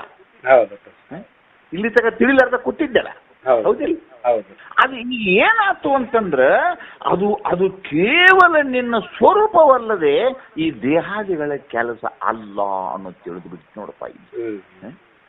ಇದೇನು ಉಸಿರು ತೋಳುದು ಉಸಿರು ಬಿಡುದು 1000 ಶಬ್ದ ಹೇಳುದು ನಿಮ್ಮದು ಎಲ್ಲ ಇದು ಏನು ಇಲ್ಲಿ ತನಕ ಜೀವನದೊಳಗೆ ಕೊಡುವುದು ಬಿಡುವುದು ತೋಳುದು ಎಲ್ಲ ಅದು ಗೀತಾದಲ್ಲಿ ಕೇಳಿ ನೋಡಿರಲ್ಲ ಅದನ್ನ. ಹೌದಿಲ್ಲ? ಅದು ಎಲ್ಲ ಈ ದೇಹದಿಂದ ನಡುತ್ತಂತ ತಿಳ್ಕೊಂಡಿದ್ದೆಲ್ಲ. ಆ ದೇಹಾತೀತವಾದ ಕೇವಲ ಚೈತನ್ಯದಿಂದ ಇದು ನಡೆಯುವಂತಹದ್ದು ಅಂತ ನಿನಗೆ ಇದರಿಂದ ತಿಳಿದು ಈ ದೇಹಕ್ಕೆ ಹೊಂದಿಕೊಂಡು ದೇಹ ನಡೆಸ್ತತಿ ಅನ್ನುವಂಥ ಮೂಲ ಅಜ್ಞಾನವನ್ನೇ ಕೆಡಿಪುವುದು. ಏನ್ ಮಾಡಿದ ಈ ಶ್ರವಣ ಏನ್ ಮಾಡಿದಪ್ಪ? ಯಾವುದಪ್ಪ ಮೂಲ ಅಜ್ಞಾನ? ದೇಹ ನಾನು ಅನ್ನುವುದೇ ಮೂಲ ಅಜ್ಞಾನ. ಜಗತ್ತು ಸತ್ಯ, ಮಡದಿ ಮಕ್ಕಳು ಮಿತ್ರರು, ಗಳಿಸಿದ ಆಸ್ತಿಗಳು ಸ್ಥಿರ, ಯೌವನ ಶಾಶ್ವತ, ದೇಹವೇ ನಾನು. ಇದಾವುದಲ್ಪ ಮೂಲ ಅಜ್ಞಾನದಿಂದ. ಈ ಮೂಲ ಅಜ್ಞಾನ ಏನು ಎದರಿಂದರ ಕೆಡ್ತತ್ತೇನು ಅಂದ್ರ ಹೆಚ್ಚಕತ್ತದು. ಒಂದು ಬಿಟ್ಟು 10 ಹೆಂಡತಿ ಮಾಡಿಕೊಂಡ್ರೆ ಹೆಂಡತಿ ಮ್ಯಾಗಿನ ಭೋಗ ಹೋಗ್ಲಿಲ್ಲ. 3,000 ಮಕ್ಕಳನ್ನ ಹಡೆದಂತ ನೌಷಾದಿಗಳು ಮಕ್ಕಳಿಂದ ಅವ್ರಿಗೆ ಸದ್ಗತಿ ಸಿಗಲಿಲ್ಲ. 7 ಧರಣಿಯನ್ನ ಆಳುವಂತ ಅರಸಾದಿಗಳು ಕೊನೆಗಾಲದಲ್ಲಿ ಮಣ್ಣು ಮುಚ್ಚಿ ಹೋದರು. ಯಾವುದು ಬಂದು ಶಾಶ್ವತವಾಗಿ ಅವ್ರನ್ನ ಕಾಪಾಡಲಿಲ್ಲ. ಯಾವುದಾದರೂ ಕಾಪಾಡಿತ್ತು ಅಂತಂದ್ರ ಸದ್ಗುರುವಿನ ಮುಖಾಂತರ ತಿಳಿದು ಬಂತ ಮಹಾವಾಕ್ಯದ ಸುಶ್ರವಣ ನಿನ್ನ ಮರಣ ಕಾಲದಲ್ಲಿ ನಿನ್ನ ಮುಖದಲ್ಲಿ ಮಂದಹಾಸವನ್ನು ಕೊಡ್ತತ್ಯೋ. ಎಂ ವಾಪಿ ಸ್ಮರಣ ಮುಕ್ತ ತ್ಯಜತ್ತಂತೆ ಕಲೇವರಂ. ಗೀತೆಯಲ್ಲಿ ಕೇಳಿಲ್ಲ ನೀವೆಲ್ಲ ಇವನು? ಕೊನೆಗಾಲದಲ್ಲಿ ನಿನ್ನ ಮುಖದ ಮೇಲೆ ನಗು ಬರ್ಬೇಕಲ್ಲ, ನಗು ಬರ್ಬೇಕಲ್ಲ. ಪ್ರಾಣ ಬಿಡುವ ಕೊನೆಯ ಸಮಯದಲ್ಲಿ ಎದುರಿಗಿರುವಂತಹ ಭೋಗ ಭಾಗ್ಯಾದಿಗಳನ್ನು ಬಿಟ್ಟು ಸರ್ವರೂ ನನಗೆ ತೃಣವೆಂದು ತಿಳಿದು ಶಿವನ ಜೊತೆಗೆ ಕೂಡಿ ಸಕ್ಕಾಸರಿಗೆ ಆಡುವಂತ ಆನಂದ ನಿನಗೆ ಆಗ್ಬೇಕಲ್ಲ. ಮುಂದೆ ನಿನಗೆ ಬೇಕಾಗಿತ್ತು ಅಂತಂದ್ರೆ ಇದು ಮಹಾವಾಕ್ಯದ ಸುಶ್ರವಣ ನಿನ್ನ ಮೂಲ ಅಜ್ಞಾನವನ್ನು ಕೆಡಿಸಿ ಜ್ಞಾನದ ದಾಸೋಹಿಯನ್ನಾಗಿ ಇಡ್ತತೋ, ಅದಕ್ಕೆ ಶ್ರವಣ ಮಾಡು. ಹೌದಾ? ಏನಪ್ಪ ಶ್ರವಣ ಏನು ಉತ್ಪನ್ನ ಆತಪ್ಪ ನಿನಗೆ? ಜೀವೋ ಬ್ರಹ್ಮ ಇವ ನ ಪರಹ. ಏನ್ ತಿಳಿತಪ್ಪ ಇಷ್ಟು ವಾಕ್ಯದಿಂದ ಕೂಡ ನಿನಗಿದು? ಜೀವೋ ಬ್ರಹ್ಮಯ ನ ಪರಹ. ಎಲ್ಲರಿಗೂ ಹೇಳ್ತಾನೆ ನೋಡಿ. ಈಗ ಇಲ್ಲಿ ತಕ್ಕ ನಿಮ್ಮನ್ನ ಬಹಳ ಕೈ ಹಿಡಿದು ಕರ್ಕೊಂಡು ಬಂದನೆ. ಈಗ ನೀವು ಇನ್ನು ಮುಂದೆ ಕಾಲು ಗಟ್ಟಿಡ್ಬೇಕು ನೀವೇನು. ಏನಪ್ಪಾ ನಿಮ್ಮ ಮಹಾವಾಕ್ಯ? ಏನಪ್ಪಾ ನಿಮ್ಗೆ ಹರಿ ಓಂ ಹೇಳಿ ಹೇಳಿ. ಅಂದ್ರೆ ಜೀವನು ಬ್ರಹ್ಮವೇ ಹೊರತು ಬೇರೆ ಅಲ್ಲ ಅನ್ನಂಗ. ಈಗ ಅಂಡರ್ಲೈನ್ ಮಾಡಿಬಿಡ್ರಿ ಈಗ ಅದನ್ನು. ಈಗ ಜೀವನು ಬ್ರಹ್ಮನ ಹೊರತು ಬೇರೆ ಅಲ್ಲ, ಅಲ್ಲ ಜೀವನು ಬ್ರಹ್ಮವೇ ಇದ್ದಾನೆ. ಕೊನೆ ಏನ್ ಹೇಳ್ಬೇಕು ನೀವು ಅದನ್ನ? ಜೀವನು ಬ್ರಹ್ಮನೇ ಇದ್ದಾನೆ ಅಂತಿದ್ ಯಾವಾಗ ತಯಾರಾತಪ್ಪ ನಿಮಗಿದು? ಈ ವಾಕ್ಯ ನಿಮ್ಗೆ ಯಾವಾಗ ತಯಾರಾತ? ಈಗ ಶ್ರುತಿ ಷಡ್ಲಿಂಗಗಳ ಮೂಲಕವಾಗಿ ಗುರುಮುಖೇನವಾಗಿ ಗುರು ಸೇವೆಯಿಂದ ಗುರು ಸಂತೃಪ್ತಿಯಾಗಿ ಇಟ್ಕೊಂಡು ನೀವು ಇಲ್ಲಿ ತನಕ ಜೀವನ ಮಾಡಿದ ನಿಮ್ಗೆ ಒಂದು ಏನ್ ಸಿಕ್ತಿ? ನಿಮ್ಗೆ ಬರೇ ಒಂದು ಜೀವೋ ಬ್ರಹ್ಮ ಇವ ನ ಪರ ಅನ್ನುವಂತ ಒಂದು ವಿಧಿವಾಕ್ಯ ಸಿಕ್ತಿ. ಹೌದಾ? ಒಂದು ವಿಧಿವಾಕ್ಯ, ಒಂದು ವಿಧಿ ವಾಕ್ಯ ನಿನಗೆ ಏನು ಸಿಕ್ತಲ್ಲ ಈಗ. ಈ ಸಿಕ್ಕಂಥ ವಾಕ್ಯ ಇಷ್ಟು ಕೇಳಿದ ತಕ್ಷಣ ಆತ ನಿಮ್ಗದು. ನೀವು ಬ್ರಹ್ಮ ಆಗ್ಬಿಟ್ರೇನ? ನೀವು ಬ್ರಹ್ಮ ಆಗ್ಬಿಟ್ರೇನ? ಹೇಳ್ರಿ ಬಗ್ಗೆ ಇದೇನು ಶಬ್ದಜನ್ಯ ಆಗಿದೆ. ಇದು ಶಬ್ದಜನ್ಯವಾಗಿದೆ ನಮ್ಗೆ. ಇನ್ನು ಅನುಭವಜನ್ಯ ಆಗಿದೆ. ಇದು ಅನುಭವಜನ್ಯ ಆಗಿದೆ. Very good very good very good. ಈಗ ಶಬ್ದಜನ್ಯವಾದಂತಹ ಈ ಶಬ್ದಾರ್ಥ ನಿಮ್ಮ ಅನುಭವಜನ್ಯ ಆಗ್ಬೇಕಲ್ಲ. ನಿಮ್ಮ ಅನುಭವಜನ್ಯ ಆಗ್ಬೇಕಾತಂದ್ರೆ ಮುಂದೆ ಬೇಕಾದಂತ ಅತ್ಯಂತ ಅಮೂಲ್ಯವಾದ ಲಿಂಗವೇ ಮನನಲಿಂಗ. ಯಾವ್ದಪ್ಪ ರುದ್ರನ? ಮನನಲಿಂಗ. ಮೊದಲ ನಿಮಗ ಆ ಮನನಲಿಂಗ ಬಹಳಷ್ಟು ಈಗ ನಿಮ್ಮನ್ನ ಅತ್ಯಂತ ಕ್ಲಿಷ್ಟವಾಗಿ ನಿಮಗೆ ಅತ್ಯಂತ ಕಾಡುವ ಲಿಂಗ ಅಂದ್ರೆ ಮನನಲಿಂಗ. ಇದು ಈ ಮನನಲಿಂಗದ ಬಗ್ಗೆ ನಿಮಗೆ ಮೊದಲ ಪದಚ್ಛೇದ ಪದಬಂಧವನ್ನು ಹೇಳಿಕೊಡ್ತೇನೆ. ಆನಂತರ ಪದಾರ್ಥ ಭೇದವನ್ನು ತೋರಿಸ್ತೇನೆ. ಅದಕ್ಕೆ ಮೊದಲ ನೀವು ಆ ನುಡಿಯನ್ನು ಒಂದೊಂದು ಸಲ ನೋಡಿ. ತನ್ನನು ಏನಪ್ಪ ಶಬ್ದದ ಒಂದೇದ್ದದು? ತನ್ನನು ಅಂದ್ರ ತನುವೇ ನಾನೆಂದು ಅಂತಃಕರಣ ಅಭಿಮಾನಿಯಾದ ಜೀವನನ್ನು. ತನ್ನನು ಪದಕ್ಕೆ ಅರ್ಥ ಏನಪ್ಪ? ಅದಕ್ಕೆ ತನುವೇ ನಾನೆಂದು ಅಂತಃಕರಣ ಜೀವನನು. ನೀವು ಜೀವ ಹೆಂಗಾಗಿರಿ? ನೀವು ಅಂತಃಕರಣ ಅಭಿಮಾನಿಯಾಗಿ ಹವನ ಚೈತನ್ಯಕ್ಕೆ ನೀವು ಜೀವ ಚಿದಾಭಾಸ ಅಂತ ಕರಿತೀರಿಲ್ಲ?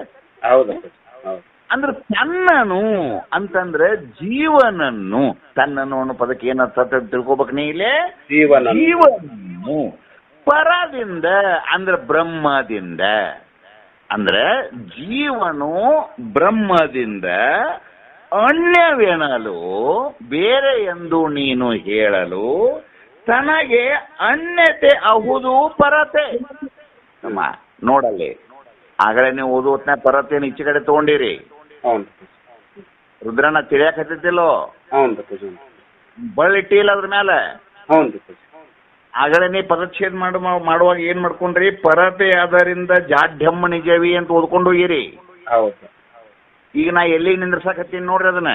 ಹೌದು. ತನ್ನನು ಪರದಿಂದ ಅಣ್ಯವೆನಲು ತನಗಣ್ಯತೆ ಅಹುದು ಪರತೆ.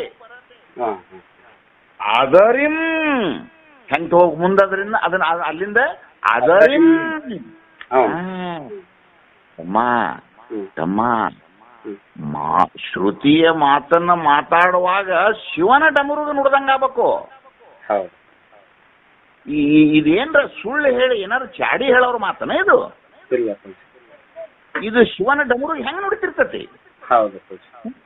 ಆ ಶಿವನ ಡಮರುಗ ಯಾವ ವೇಗದಲ್ಲಿ ನುಡಿತೈತೋ ಆ ವೇಗದಲ್ಲಿ ನಿನ್ನ ನಾಲಿಗೆ ನುಡಿದ್ರ ನಿನ್ನ ನಿನ್ನ ನಿನ್ನ ಮುಖವೇ ಶಿವನ ಡಮರುಗ. ಹೌದು. ತಿಳಿತಪ್ಪ? ಅಷ್ಟು ನಿಮ್ಮಲ್ಲಿ ಶೌರ್ಯ ಇರ್ಬೇಕು ಇದನ್ನ ಹೇಳುವಾಗ. ನೋಡು, ತನ್ನನು ಪರದಿಂದ ಅಣ್ಯವೆನಲು ತನಗಣ್ಯತೆ ಅಹುದು ಪರತೆ. ಪರತೆ ಅಂದ್ರೆ ಪರಬ್ರಹ್ಮ.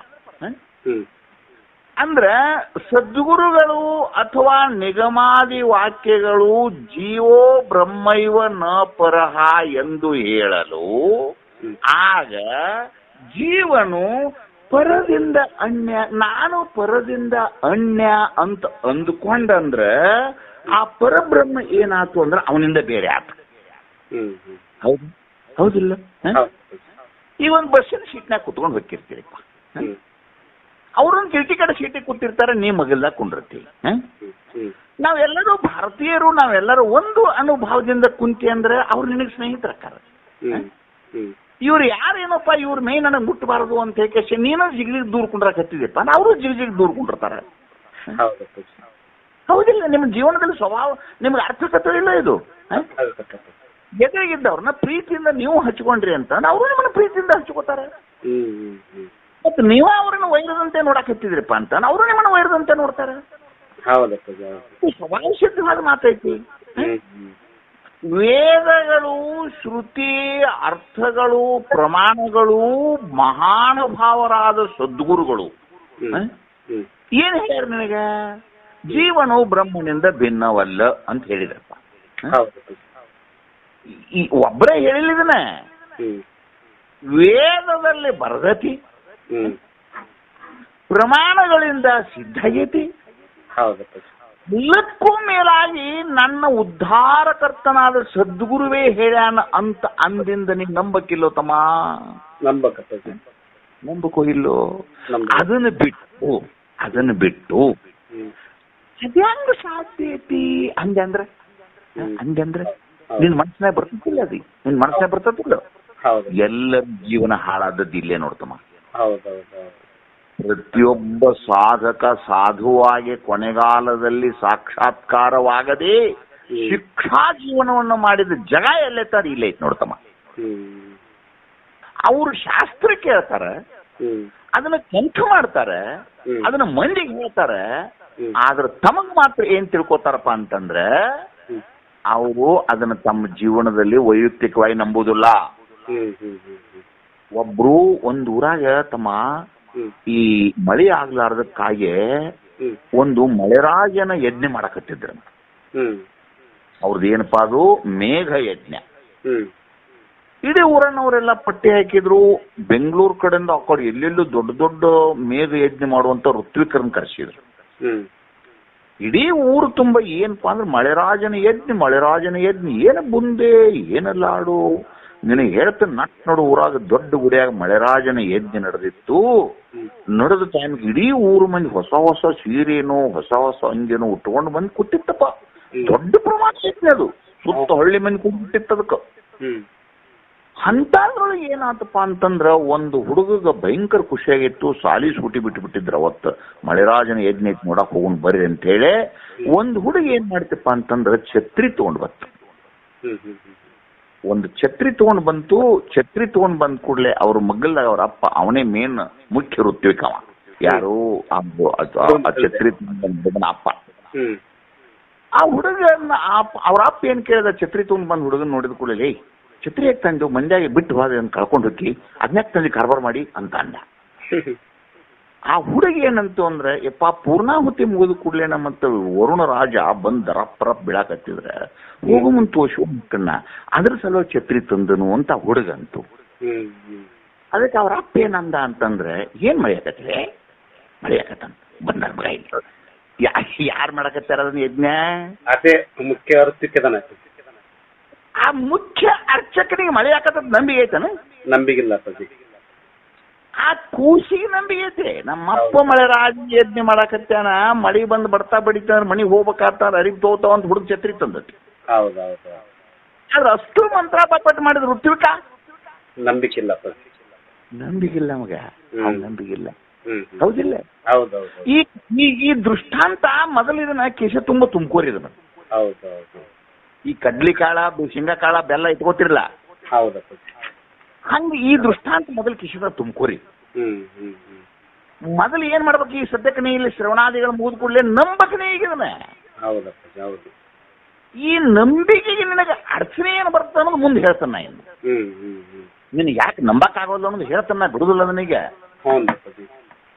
ಇದು ನೋಡ್ಕೋ ಅಲ್ಲಿಗೆ ತನಗ ಅಣ್ಯತೆ ಹೌದು ಪರತೆ ಅಂದ್ರೆ ಅದರಿಂದ ನಿನಗೆ ಏನಾಗತ್ತೆ, ಬ್ರಹ್ಮ ಅನ್ನೋದು ನಿನಗೆ ಭಿನ್ನ ಆಗ್ತದೆ. ಅದರಿಂದ ಜಾಢ್ಯಂ ನಿಜ. ಜಾಢ್ಯಂ ಅಂತಂದ್ರೇನು? ಜಡರೂಪವಾದ ಜಗತ್ತು ಸತ್ಯ ಅನಿಸ್ತದೆ. ನೋಡ್ಕೋ ರುದ್ರಣ್ಣ, ನಾಳೆ ಜಗತ್ತಿನೊಳಗೆ ವೇದಿಕೆ ಮೇಲೆ ನಿಂತ ನೀ ಪದವನ್ನು ಬಿಡಿಸುವಾಗ ಈ ಲೋಕದಲ್ಲಿ ಒಬ್ಬನೂ ನಿನಗೆ ಯಾವನು ಯಾಕಪ್ಪ ಅಂತ ಅನ್ನುವಂಗಿಲ್ಲ. ಹಂಗ ಬಿಡಿಸ್ಬೇಕ ನೀನು, ತಿಳಿತಿ? ಹೆಂಗ ನೋಡಲ್ಲಿ ಅದರಿಂ ಜಾಢ್ಯಂ ಈ ಜಗ. ಹೌದು, ಮೊದಲು ಯಾವಾಗ ಜಾಢ್ಯ ಅಂದ್ರೆ ಏನು? ಜಡ ಜಗತ್ತು. ಸ್ವ ಇತರೆ ಜ್ಞಪ್ತಿ ಶೂನ್ಯತ್ವಂ ಜಡತ್ವ ಲಕ್ಷಣ. ಹೌದು ಹೌದು. ನೋಡು, ಯಾವಾಗ ತಾನು ಬ್ರಹ್ಮನಿಂದ ಅನ್ಯ ಅಂತ ತಿಳ್ಕೊಂಡ ತಕ್ಷಣ ಏನಾಗಿ ನಿಂತಿ, ಜಗತ್ತೊಂದು ಸತ್ಯ ಆಗಿ ನಿಂತು. ನೋಡು, ಜಗತ್ತು ಸತ್ಯ ಅಂದ್ರೆ ದೇಹವು ಸತ್ಯ, ನಾನು ಎಂದೂ ಬ್ರಹ್ಮವು ಅಲ್ಲ ಅನ್ನುವಂಥ ಭಾವ ನಿನ್ನೊಳಗೆ ತಲೆದೋರು ಬಿಡ್ತು ನೋಡಿ. ಇದು ತಲೆದೋರಿನೋದರಿಂದಲೇ ಇದನ್ನ ಯಾವ ರೀತಿಯಾಗಿ ನಾನು ಅಭೇದನು ಎಂಬ ತಿಳಿಯುವ ಜ್ಞಾನ ಅಥವಾ ತಿಳಿಸುವ ಗುರು, ಎರಡರ ಕೊರತೆ ಆಗೈತಿ ಇಲ್ಲಿ. ಹೌದು. ಒಂದು, ಎಲ್ಲರೂ ಜೀವ ಬ್ರಹ್ಮ ಇವನ ಪರಹ ತತ್ವಮಸಿ ಮಹಾವಾಕ್ಯ ಛಾಂದೋಗ್ಯೋಪನಿಷತ್ತು ಇವು ಒಟ್ಟು ಹೇಳ್ತಾರೆ ಇವನ್ನ. ಆದ್ರ ಕೇಳುಗನ ಹೃದಯದಲ್ಲಿ ಯಾಕ ಅದು ಅವ್ರ ಹೂ ಅನ್ನವಲ್ರದು. ಇದನ್ನ ಅರ್ಥ ಮಾಡ್ಕೋಬೇಕಿಲ್ತಮ್ಮ ನೀ. ಸ್ಕೂಲ್ನಾಗ ಪಾಠ ಮಾಡ್ತಿರ್ತೀಪ, ಪಾಠ ಮಾಡುವಾಗ ಮುಂದೆ ಕುಂತು ಹುಡುಗ ನಿದ್ದೆ ಮಾಡಕ್ ಹತ್ತಂದ್ರೆ ನೀ ತಿಳ್ಕೋಬೇಕು, ನೀ ಹೇಳೋ ಪಾಠ ಹುಡುಗ ತಿಳಿದಿಲ್ಲ ಅಂತ ತಿಳ್ಕೋಬೇಕು. ಹುಡುಗನ್ ತಪ್ಪಲ್ಲದ, ಆ ಹುಡುಗನ ಅಂತಃಕರಣಕ್ಕೆ ರುಚಿ ಆಗುವಂಗ ನೀ ಹೇಳಿಲ್ಲ. ಆ ಹುಡುಗ ತಿಳ್ಕೊಬೇಕಂತ ಶಾಲೆಗೆ ಬಂದ ನಾವು. ಖರೆ ನೀ ಹೇಳೋದೇನಾಗೈತಪ್ಪ ಅಂತಂದ್ರ ಆ ಹುಡುಗನ ಅಂತಃಕರಣಕ್ಕೆ ಅದು ಹೊಂದುವಲ್ಲ. ಅದು ನಿನ್ನ ಸೋಲ ರುದ್ರಪ್ಪ, ಅದ ಆ ಹುಡುಗನ ಸೋಲ ಅಲ್ಲದ. ಅದನ್ನ ತಿಳಿಲಾರ್ದೆ ಶಿಕ್ಷಕರು ಏನ್ ಮಾಡ್ತಾರ ಅಂದ್ರೆ ಹುಡುಗರನ್ನ ಕಪಾಳಿಗೆ ಬಡಿತಾರೆ. ಹುಡುಗರನ್ನ ಬಡ್ಕೋಬಾರ್ದು, ನಿಮ್ಮ ಕಪಾಳಿಗೆ ನೀವು ಬಡ್ಕೋಬೇಕು.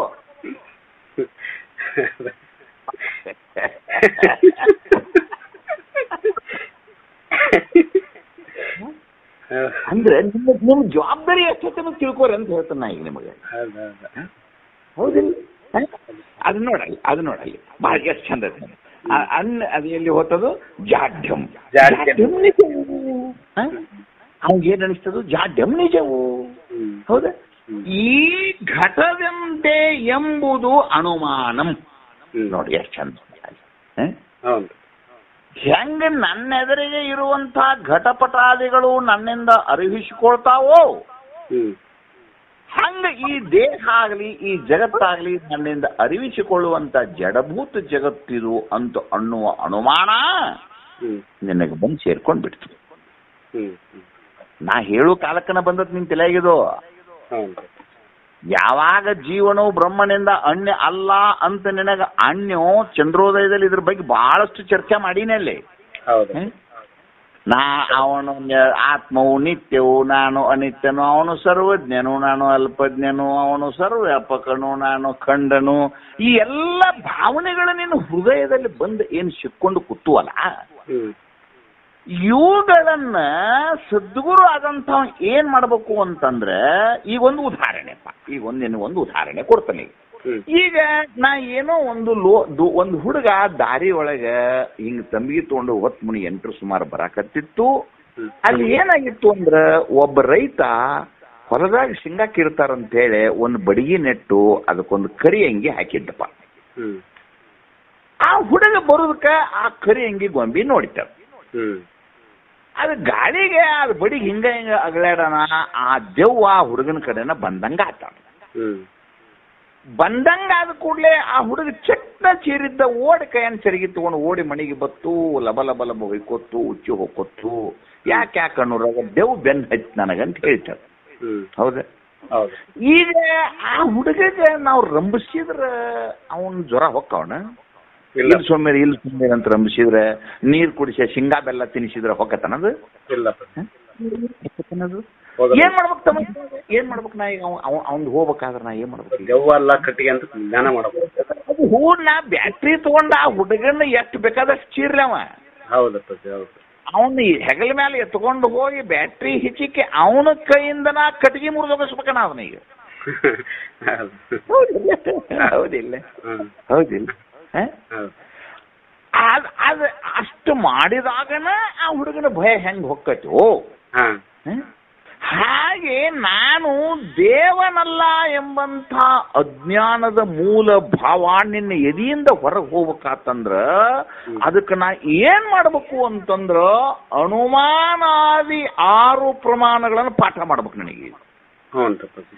ಏನೇ ಬಡ್ಕೋತೀನಿ ನೋಡೋದನ್ನ. ಅದೇನು ಪ್ರಧಾನವಲ್ಲೇ ಅನುಮಾನಂ. ಹೌದಿಲ್ಲ? ಹೌದಿಲ್ಲ? ಹೌದಿಲ್ಲ? ಎಷ್ಟು ಪಾನಿನ ಪ್ರಮಾಣಗಳು? 6 ಪ್ರಮಾಣ. ಪ್ರತಿಯೊಂದೆಲ್ಲ ತಮ್ಮ ಜಗತ್ತಿನೊಳಗೆ ನಿಮ್ಮ ಸಂಸಾರ ಹೆಂಗ್ ನಡೆದತ್ತಂದ್ರ ಪ್ರತ್ಯಕ್ಷ ಪ್ರಮಾಣ. ಹೌದಾ? ಏನು ಜಗತ್ತಿನಲ್ಲಿ ಪ್ರತ್ಯಕ್ಷವಾಗಿ ನೋಡ್ತೀರಿ, ಕಣ್ಣಿನಿಂದ ಕಿವಿಯಿಂದ ಕೇಳ್ತೀರಿ, ಅದು ಪ್ರತ್ಯಕ್ಷ ಪ್ರಮಾಣ. ಅದು ಆ ಪ್ರತ್ಯಕ್ಷ ಪ್ರಮಾಣದಿಂದ ನಿನಗೆ ಎರಡನೇ ಪ್ರಮಾಣ ನಿನಗೆ ಜಗತ್ತು ಎದರಲ್ಲೇ ಗೋಚರಿಸ್ತಂದ್ರ ಶಾಬ್ದಿ ಪ್ರಮಾಣ. ಒಳಗೆ ಮಲ್ಕೊಂಡಿದ್ದಿ, ಹೊರಗಡೆ ಕಾರ್ ಬಂತು, ನೀನ್ ನೋಡಿಲ್ಲ ಕಾರ. ಆ ಕಾರಿನ ಶಬ್ದ ಗೇಟ್ ಧಗ್ ಧಗ್ ಅಂತ ಹಾಕಿದ್ರು. ನಿನಗೇನಂತು ಅಂದ್ರೆ ಯಾರೋ ಗೆಸ್ಟು ನಮ್ಮ ಮಠಕ್ಕೆ ಬಂದ್ರು. ಹೌದಿಲ್ಲ? ಇದು ಶಾಬ್ದಿ ಪ್ರಮಾಣ. ಅವರು ಬೆಳಗಿನ ಬಂದು ನಿನ್ನನ್ನು ಕರೀಲಾರ್ದ ತಮ್ಮ ರೂಮನ್ನ ಕದ ತಕೊಂಡು ಒಳಗೆ ಹೋಗಿಬಿಟ್ರು ಅಂತಂದ್ರೆ ಅವ್ರು ಯಾರೋ ನಮ್ಮ ಗುರು ಬಂಧುಗಳು, ಅನುಮಾನ ಪ್ರಮಾಣ. ಇಲ್ಲಂದ್ರೆ ಬಂದ್ರುದ್ರೇನಾರೆ ನಾವು ಒಂದ್ ಸ್ವಲ್ಪ ಬಂದಿವ್ರಿಪ್ಪ ನಮ್ಗೆ ಹಸಿವಾಗೈತಿ ಅಂತ ನೀನು ಕರೀತಿದ್ರು. ಅವರು ಕರೀಲಿಲ್ಲ, ಅವರು ತಮ್ಮ ರೂಮಿಗೆ ತಾವು ಹೋಗಿಬಿಟ್ರು. ಹೌದಿಲ್ಲ? ಅವರು ಇರ್ಬೋದು, ತುಡುಗರು ಇರ್ಬೋದಲ್ಲ. ಈಗ ಇದು ಅನುಮಾನ ಪ್ರಮಾಣ.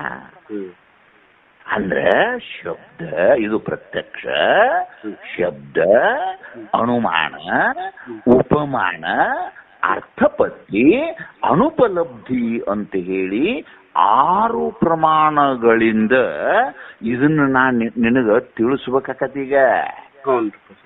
ಏನ್ ತಿಳಿಸ್ಬೇಕು ನಾ ಈಗ? ಜೀವೋ ಬ್ರಹ್ಮ ಇವನ ಪರಹಣು ಒಂದೇ ವಾಕ್ಯದು. ಈ ಒಂದೇ ವಾಕ್ಯವನ್ನ ನಿನ್ನ ಎದೆಯೊಳಗಿರುವಂತಹ ಸಕಲ ಸಂಶಯ ನಾಶ ಆಗ್ಬೇಕಾದ್ರೆ ನಾ ಏನ್ ಮಾಡ್ಬೇಕೀಗ? ಈ 6 ಪ್ರಮಾಣಗಳಿಂದ ಆತ್ಮನು ಅತೀತನು ಅನ್ನೋದನ್ನ ನಾನು ನಿನಗೆ ತಿಳಿಸ್ಬೇಕೀಗ. ಈ 6 ಪ್ರಮಾಣಗಳನ್ನ ಪಾಠ ಮಾಡೋದಕ್ಕೆ ಏನಂತಾರಪ್ಪ ಅಂತಂದ್ರೆ ಇದಕ್ಕೆ ಶಾಸ್ತ್ರಬೋಧಿ ಅಂತ ಕರೀತಾರೆ. ಇದಕ್ಕೆ ಈ ಶಾಸ್ತ್ರಬೋಧಿಯನ್ನ ಒಂದಿಷ್ಟು ಯುಕ್ತಿಯಿಂದ ಹೇಳ್ಬೇಕು. ಈಗ ನಿಮಗೆ ನಾ ಪಾಠ ಮಾಡೋತ್ನ ಬದುಕಿನ ಬೇರೆ ಕತೆ ಹೇಳ್ತಾನಿಲ್ಲ ನಿಮಗೆ. ಹಂಗ ನೇರವಾಗಿ ಶಾಸ್ತ್ರ ಹೇಳಿದಪ್ಪ ಓಡಕ್ಕಿರಿ ನೀವು. ನಿಮಗೆ ತಿಳಿಯುವಂಗ ಆಗಲೇ ಹುಡುಗನ ದೇವಿನ ಕತೆ ಹೇಳಿನಿ, ಇನ್ನೊಂದು ಕತೆ ಹೇಳ್ತನು. ಅವೇನ್ರ ಪುಸ್ತಕದಾಗ ಬರ್ದಾವ ನಾವು? ಅಂದ್ರೆ ಆ ಸಮಯಕ್ಕೆ ತಕ್ಕ ಹಾಗೆ ನಿಮ್ಮ ಅಂತಃಕರಣಕ್ಕೆ ಹಿಡಿಯುವಂಗ ಅದನ್ನು ಸೃಷ್ಟಿಸಿ ಹೇಳುವುದಕ್ಕೆ ಏನಂತಾರಪ್ಪ ಅಂದ್ರೆ ಯುಕ್ತಿ ಅಂತ ಕರೀತಾರೆ. ಅದಕ್ಕೆ ಏನಂತಾರಪ್ಪ ಅವಕ್ಕೆ? ಯುಕ್ತಿ ಅಂದ್ರೆ ಟೆಕ್ನಾಲಜಿ. ನಿಮ್ ಇಂಗ್ಲಿಷ್ನೊಳಗೆ ಏನಂತಾರ? ಒಂದು ಟೆಕ್ನಿಕ್ ಅಂತ ಕರೀತಾರ. ಹೌದಾ? ಈ ತೆರನಾಗಿ ನೆರೆದು ಉಪಮೆಗಳ ನೋಡಲ್ಲಿ ಮುಂದೆ ಓದಂತ ನೋಡಿ ಹಿಡ್ಕೊಳ್ಳಿ ಬಳ್ಳಿ ಹಿಡಿಯಲ್ಲಿ. ಹೌದು. ನೆರೆದು ಅಂದ್ರೆ ಚೆನ್ನಾಗಿ ಅಥವಾ ಕೂಡಿಸಿಕೊಂಡು ಗುರುವಾದವನು ತನ್ನ ಅಂತಃಕರಣದಲ್ಲಿ ಅವುಗಳನ್ನು ಕಟ್ಟಿಕೊಂಡು ಶಿಷ್ಯನಿಗೆ ಅನೇಕ ಕಥೆಗಳ ಮೂಲಕ ಉಪಮೆಗಳ ಗೊತ್ತಾಕತಿಲ್ಲೋ ಮುಂದೆ ಪಾಠ ಮಾಡಾವದಿ ಅದಕ್ಕೆ ನಿನಗೆ ಬಡಿಗೆ ತಗೋತಾನೆ. ಪಾಠ ಮಾಡಿಬಿಟ್ರೆ ಜಗತ್ತಿನೊಳಗೆ ಇನ್ನೊಬ್ಬ ತಲೆ ಎತ್ತಿ ನೋಡ್ಬಾರ್ದು. ನಿನ್ನ ಅಂತಃಕರಣದೊಳಗೆ ಹೆಂಗ್ ಮಾಡ್ಕೋಬೇಕಂತಂದ್ರೆ ಇಷ್ಟು ಕ್ಲಿಷ್ಟವಾದಂತಹ ಈ ಅಧ್ಯಯನವನ್ನು ಈ ಶಿಷ್ಯನಿಗೆ ಏನು ಮಾಡಿ ತಿಳಿಸಲ್ಲ ನಾನು ನಿನಗೆ ಹೆಂಗ್ ಸಂಕಟ ಆಗ್ಬೇಕು ನಿನಗೆ ಹೆಂಗ್ ಮಾಡಿ ತಿಳಿಸಿ ಅರ್ಥ ಆಗತ್ತೆ ಇವ್ರಿಗೆ. ಏನು ಮಾಡಿ ತಿಳಿಸಿ ಈ ಮಗುವಿನ ಮುಖವನ್ನು ಅರಳಿಸ್ಲಿ. ಅದು ಸುಳ್ಳು ಹೇಳ್ತೀಯೋ ಖರೆ ಹೇಳ್ತೀಯೋ ಬೇಕಾಗಿಲ್ಲ ನನಗೆ. ಆ ಹುಡುಗ ತಿಳಿಬೇಕು ನನಗದ ತಿಳಿಬೇಕು. ನೆರೆದು ಉಪಮೆಗಳ ಚೆನ್ನೆಸೆವಂತೆ ಏನಂತ ಶಬ್ದ ಮುಂದೆ ಚೆನ್ನೆಸೆವಂತೆ ಹಂಗಂದ್ರೆ ಇನ್ ಚೆನ್ನೆಸು ಅಂತಂದ್ರೇನು ಆ ನಗಬೇಕದ ಕುಲು ಕುಲು ಕುಲು ಕುಲು ಕೇಳೋರು ನಗಬೇಕ. ಚೆನ್ನೆಸೆವಂತೆ ಆರೈಯುವುದೇ ಮನನ. ಹೆಂಗ ನೋಡು ಮಣ್ಣನಲ್ಲಿ ಹೆಂಗೈತಿ ನೋಡ್ತಮ್ಮ. ಯಾವ್ದಕ್ಕೆ ಮನನ ಯಾವಾಗ ನೀ ಮನನಕ್ಕೆ ಹೊಕ್ಕಿ ಅಂದ್ರ ನಿನ್ನ ಅಂತಃಕರಣದಲ್ಲಿರುವ ಸಕಲ ಸಂಶಯಗಳನ್ನ ತಿಳಿಸಿ ನಿನಗ್ ಕುಲು ಕುಲು ಕುಲು ಕುಲು ನಗಬೇಕ ನೀನು. ಹಂಗ ನಿನಗೆ ನಾ ಪಾಠ ಮಾಡೀನಂದ್ರ ಆ ಪಾಠ ನಿನಗೆ ತಿಳಿದ ಅಂತಃಕರಣಕ್ಕೆ ಇಳಿತಂದ್ರ ನೀ ಮನನ ಲಿಂಗಕ್ಕೆ ಹೊಕ್ಕಿಯೇ ಹೊರತು ಇಲ್ಲಂದ್ರ ನಿನ್ನ ಜೀವನದಲ್ಲಿ ಎಂದೂ ನೀ ಅದಕ್ಕೆ ಹೋಗುದಿಲ್ಲ. ಯಾಕೆ ಹೋಗುದಿಲ್ಲ ತಿಳಿದೇ ಇಲ್ಲ ಅದು ನಿನಗ. ನೀ ತಿಳಿದ್ರಲ್ಲ ಆತಮ್ಮ. ಹಲ್ಲು ಕಿತ್ತು ಹಾವ ನಾಡಿಸ ಬಲ್ಲೊಡೆ ಹಾವಿನ ಸೊಂಗವೇಲೇಸು ಕಂಡಯ್ಯ. ನಿನಗೆ ಯಾವಾಗ ಹಾವಿನ ಗೆಳ್ತಾನೆ ಯಾವಾಗ ನಿನಗೆ ಬೆಸ್ಟ್ ಆಗತ್ ನಿನಗಂದ್ರ ಅದ್ರ ಹಲ್ಲು ಕೀಳುದು ಗೊತ್ತಿರ್ಬೇಕು ನಿನಗೆ. ಆ ಹಲ್ಲು ಕೀಳಿಲ್ಲ ಅಂದ್ರೆ ಕಚ್ಚಿ ಕೊಲ್ತತ್ ನಿನ್ನದ. ಹಂಗ ಈ ಜಗತ್ತನ್ನುವಂತ ಹಾವಿನೊಳಗ ನಾಮರೂಪಗಳೆಂಬ ಹಲ್ಲು ಕೀಳುವಂತಹದ್ದನ್ನ ನಿನಗೆ ಕಲಿಸಿನಿ ಅಂದ್ರೆ ನಿನಗ ಸನ್ಯಾಸ ಪ್ರಾಪ್ತಿ ಆಕತಿ. ಇದ್ರ ನಾಮರೂಪಗಳೆಂಬ ಹಲ್ಲ ಕೀಳಾರ್ದ ನಿನ್ನನ್ನು ನಾ ಹೊರಗೆ ಬಿಟ್ನಿ ಅಂದ್ರ ನೀ ಮುಂದ್ ಮಾಡಾವೇನಪ್ಪ ಅಂದ್ರ ಊರಿಗೆ ಅಡ್ಡಾಡವ ಪ್ರವಚನ ಮಾಡವ ಅಲ್ಲಿ ಒಂದು 150 ರೂಪಾಯಿ ಇಸ್ಕೊಳ್ಳವ ತಗಡ್ತಾರ. ನೀ ಎಂದಿಗೂ ಅವಧೂತ ಆರೂಢ ಆಗುವುದಿಲ್ಲ. ಯಾಕ ಮನನ ಲಿಂಗದಲ್ಲಿ ನೀವು ಹೋಗಿಲ್ಲ. ನಿಮ್ ಟೈಮ್ ಆಗೈತನಪ್ಪ. ಏನ್ ನಾವು ತಲೆ ಕೆಟ್ಟ ಜನ. ಟೈಮ್ ಆಗೈತೆ ನೋಡ್ರಿ. ಹೌದ್ರಿ. ಈ ವಚನದ ಮುಖ್ಯ ಗುರಿ ಏನು ಅಂದ್ರೆ ಶ್ರವಣ ಮನನ ನಿಧಿಧ್ಯಾಸನದ ಪರಿಕರವನ್ನ ನೋಡ್ತಾ ಇರೋದು. ಮುಕುತಿಗೆ ಇದೊಂದು ಮೇರು ಸಾಧನ ಅಂತ ಹೇಳಿ ಪೂರ್ವ ಪ್ರವಚನದಲ್ಲಿ ನಿಮ್ಗೆಲ್ಲ ತಿಳಿಯಲ್ಪಟ್ಟದು. ಹೌದ್ರಿ. ಇವತ್ತು ಅದರ ಮುಂದುವರಿದ ಭಾಗವನ್ನ ನೀವು ನೋಡ್ಲಿಕ್ಕೆ ಕೂತೀರಿ. ಹೌದು. ಇಲ್ಲಿ ನೋಡಿ ತಮಗೆ ಒಂದೆರಡು ಮಾತುಗಳನ್ನ ಪೂರ್ವದಲ್ಲಿ ನಿಮ್ ಗಮನಕ್ಕೆ ತರಬಯಸ್ತೇನೆ. ತತ್ವಮಸಿ ಮಹಾವಾಕ್ಯವಾಗಲಿ, ಓಂ ನಮಃ ಶಿವಾಯ ಮಂತ್ರವಾಗಲಿ, ಓಂ ಭೂರ್ ಭೂಸ್ವಹ ಎಂಬ ಗಾಯತ್ರಿ ಮಂತ್ರವಾಗಲಿ, ಇವೆಲ್ಲ ನೀವೇನು ಇವತ್ತೇ ಕೇಳ್ತಾ ಇದ್ದೀರೇನು? ಯಾವಾಗ್ಲಿಂದನೂ ನಿಮಗೆ ಈ ಮಂತ್ರದ ಪರಿಚಯ ಇದೆ. ಹೌದ್ರಿ. ನಿಮಗೆ ಯಾವಾಗ್ಲಿಂದನೂ ಗುರುಶಾಸ್ತ್ರಾದಿಗಳ ಸ್ನೇಹ ನಿಮಗಿದೆ. ಹೌದ್ರಿ ಬುದ್ಧಿ ಆಯ್ತ್ರಿ. ಮತ್ತೆ ಇವತ್ತೇ ಅಧ್ಯಯನ ಮಾಡ್ತಾ ಇಲ್ಲ, ಇವತ್ತೇ ಗೀತೆ ಕೇಳ್ತಾ ಇಲ್ಲ. ಇಷ್ಟೆಲ್ಲ ದಿನಗಳಿಂದ ನಾನು ಶ್ರವಣವನ್ನ ಮಾಡ್ತಾ ಬಂದ್ರು ಕೂಡ ನನಗೆ ಅಂತಃಕರಣ ಶುದ್ಧಿ ದ್ವಾರ ಭಗವತ್ ಸಾಕ್ಷಾತ್ಕಾರದ ಆನಂದದ ಅವಿರ್ಭಾವತೆ ಅನ್ನೋದು ನನಗೆ ಯಾಕೆ ಬರ್ಲಿಲ್ಲ ಅನ್ನುವಂತ ಯೋಚನೆ ಸಾಮಾನ್ಯವಾಗಿ ಜನರನ್ನ ಕಾಡ್ತದೆ. ಹೌದ್ರಿ, ಅದೇನ್ ಕರೆಕ್ಟ್. ನಿನ್ನೆ ಒಂದು ಮೇಘ ಯಜ್ಞದ ಕಥೆ ಹೇಳಿವಲ್ಲ. ಆ ಮೇಘ ಯಜ್ಞದ ಮಾಡುವಂತ ಋತ್ವಿಕ ಆ ಮೇಘ ಯಜ್ಞವನ್ನು ಯಾತಕ್ ಮಾಡಾಕತ್ತೇನಪ್ಪ ಅಂದ್ರೆ ಮಳೆ ಬರ್ತದಂತ ಮಾಡ್ತಾ ಇಲ್ಲ ಅವನು. ಅವನು ಏನೋ ಒಂದು ಕಾಕತಾಳೀಯವಾಗಿ ಅವನ ಉದ್ಯೋಗದಂತೆ ಅದನ್ನು ಮಾಡ್ತಾನೆ ಹೊರತು ಅವನಿಗೂ ಕೂಡ ಯಜ್ಞೆ ಮಾಡುವ ಋತ್ವಿಕನಿಗೂ ಕೂಡ ಮಳೆ ಬರ್ತದೆ ಅನ್ನುವಂಥ ನಂಬಿಕೆ ಹೌದು ನಂಬಿಕೆ ಹೌದು. ಹಾಗೆ ನನ್ನನ್ನು ಹಿಡಿದುಕೊಂಡು ಎಷ್ಟು ಸಮಸ್ತ ಮುಮುಕ್ಷು ವರ್ಗ ಲೋಕದಲ್ಲಿ ಅದ, ಅಥವಾ ಸದ್ಗುರುವಿನ ಮಹಾಮಂತ್ರವನ್ನು ಪಡೆದು ಆಯುಷ್ಯ ಪರ್ಯಂತರವಾಗಿ ಆಧ್ಯಾತ್ಮ ಲೋಕದಲ್ಲಿಯೇ ಪಾದವನ್ನ ಇಟ್ಕೊಂಡು ಜೀವನವನ್ನು ನಡೆಸ್ಕೊಂಡು ಬಂದ್ರು ಕೂಡ ಅವರಿಗೆ ಎಷ್ಟೇ ಆನಂದದ ಆವಿರ್ಭಾವತೆ ಆಗ್ತಿಲ್ಲ. ಇದೊಂದು ಜ್ವಲಂತ ಸಮಸ್ಯೆ ಹೋದಲ್ಲಿ ಪಾಟೀಲ್ ಸರ್. ಇದು ಹೌದ್ರಿ, ಇದು ಸಾಮಾನ್ಯವಾಗಿ ಎಲ್ಲರಿಗೂ ಆಗಿರ್ತಕ್ಕಂಥದ್ದು, ಎಲ್ಲರಿಗೂ ಬರೋ ಸಮಸ್ಯೆ ಇದು. ನನಗ್ ಬರ್ತದ ನಿಮ್ಗೆ ಬರುದಿಲ್ಲ ಏನಲ್ಲ. ಏನಪ್ಪಾ, ಸನ್ಯಾಸಿಯಾಗಿ ಮಠದೊಳಗಿದ್ದವರು 80-90 ವರ್ಷ ಬದುಕಿ ಇಂದು ನಾಳೆ ಗದ್ದಿಗ್ಗಾಗುವಂತಹ ಗುರುವಿನ ಹತ್ತಿರ ಹೋಗಿ ಕೇಳಿದ್ರು ಕೂಡ ನಿಮ್ಗೆ ಏನಾದ್ರೂ ಅದು ಸಾಕ್ಷಾತ್ಕಾರದ ಅನುಭೂತಿ ಬತ್ತೇನು ಅಂತಂದ್ರೆ ಅವರು ಅದಕ್ಕೆ ನಿರುತ್ತರ. ಹೌದ್ರಿ. ಇನ್ನು ಸಾಮಾನ್ಯವಾಗಿ ತಮ್ಮಂತ ವಯೋವೃದ್ಧರ ಜೊತೆಗೆ ತಮ್ಮ ಚಿಂತನೆ ಮಾಡಿ, ಏನ್ರಿ ಪಾಟೀಲ್ ಸಾಹೇಬ್ರೆ ಇಷ್ಟು ವರ್ಷದಿಂದ ಖಜೂರಿನ ಅಪೌರತಿಯಲ್ಲಿ ಅಧ್ಯಯನ ಮಾಡ್ತಾ ಇದ್ದೀರಿ, ನಿಮಗೇನಾದ್ರೂ ಬಂತೇನದು ಅನುಭೂತಿ ಅಂತ ಅಂದ್ರೆ ನೀವು ನಿರುತ್ತರವೇ? ಇಲ್ಲ, ನಾನ್ ತಿಳಿದೆ, ನಾನ್ ನೋಡದೆ, ನಾನು ಅನುಭವಿಸಿದೆ ಅಂತ ಹೇಳುವಷ್ಟು ಧೈರ್ಯ ಐತೆ ನಿಮ್ಮಲ್ಲೇ?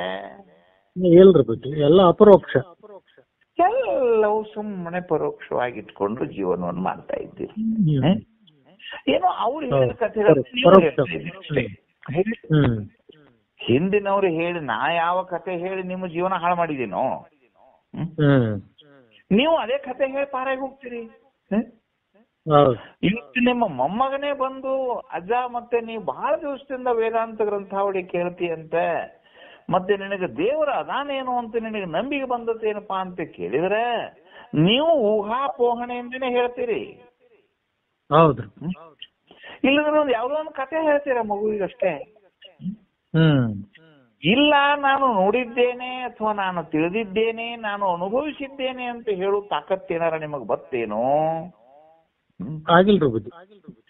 ಬರೀ ಅಪರೋಕ್ಷ ಜ್ಞಾನ ಆಗಿದೆ ಹೊರತಾಗಿ ಪರೋಕ್ಷ ಜ್ಞಾನ ಆಗಿಲ್ಲ. ಪರೋಕ್ಷ ಜ್ಞಾನ ಆಗಿದೆ, ಅಪರೋಕ್ಷ ಜ್ಞಾನ ಆಗಿಲ್ಲ. ಪರೋಕ್ಷ ಇವತ್ತೇ ನೀವು ಕ್ಲಾಸ್ ಮಾಡ್ತಾ ಇದ್ದೀರಿ. ಪರೋಕ್ಷ ಜ್ಞಾನ ಅಂತಂದ್ರೆ ಏನು ಅಂದ್ರು, ದೇವರಿದ್ದಾನೆ ಎಂಬ ಜ್ಞಾನಗಳಿಂದ ಒಪ್ಪಿಕೊಳ್ಳುವ ಅಸತ್ವಾಪಾದಕ ಆವರಣದ ನಾಶಕ್ಕೆ ಪರೋಕ್ಷ ಜ್ಞಾನವೆನ್ನುತ್ತಾರೆ. ತಪ್ಪಿಲ್ಲ, ಏನ್ ತಪ್ಪಿಲ್ಲ, ತಿದ್ಕೊಳ್ರಿ. ಯಾಕಂದ್ರೆ ಅದು ಪ್ರಕ್ರಿಯೆ ಶಾಸ್ತ್ರ, ಯಾರಿಗಾದ್ರೂ ಹಂಗ್ ಮಾಡ್ತಿರ್ತದ. ಅಂದ್ರೆ ಗುರುಗಳದ್ದ ಆಶ್ರಮದಲ್ಲಿದ್ದ ಸನ್ಯಾಸಿನೂ ಕೂಡ ಎದೆ ತಟ್ಟಿ ಹೇಳಲಿಲ್ಲ. ಹೋಗ್ಲಿ ಬಿಡು, ನಿಮ್ಮಂತ ಜ್ಞಾನ ವೃದ್ಧರೇನಾರ ಹೇಳ್ತಾರೇನಂದ್ರೆ ನೀವು ಕೂಡ ಅದನ್ನ ಖೋಖೋ ಆಟಿದ್ದಂತ ಅಷ್ಟೇ. ಇದು ಯಾಕೆ ಹಿಂಗಾತು ಅನ್ನೋದು ಯೋಚನೆ ಮಾಡ್ಬೇಕಲ್ಲ. ಇಲ್ಲಂದ್ರೆ ಸುಮ್ಮನೆ ಸಿದ್ಧಾರ್ಥರಿಗಾಗಿತ್ತು, ಬಿಜಾಪುರ ಷಣ್ಮುಖ ಶಿವಯೋಗಿಗಳಿಗಾಗಿತ್ತು, ಗದಗಿನ ಶಿವಾನಂದ ದೇವರು ಅಂದ್ರೆ ನೀವು ನೋಡಿಲ್ಲ ಅಂದಂಗಾತು. ನಿಮ್ಮ ಅನುಭವಕ್ಕೆ ಬಂದಿತ್ತು. ಹೌದು.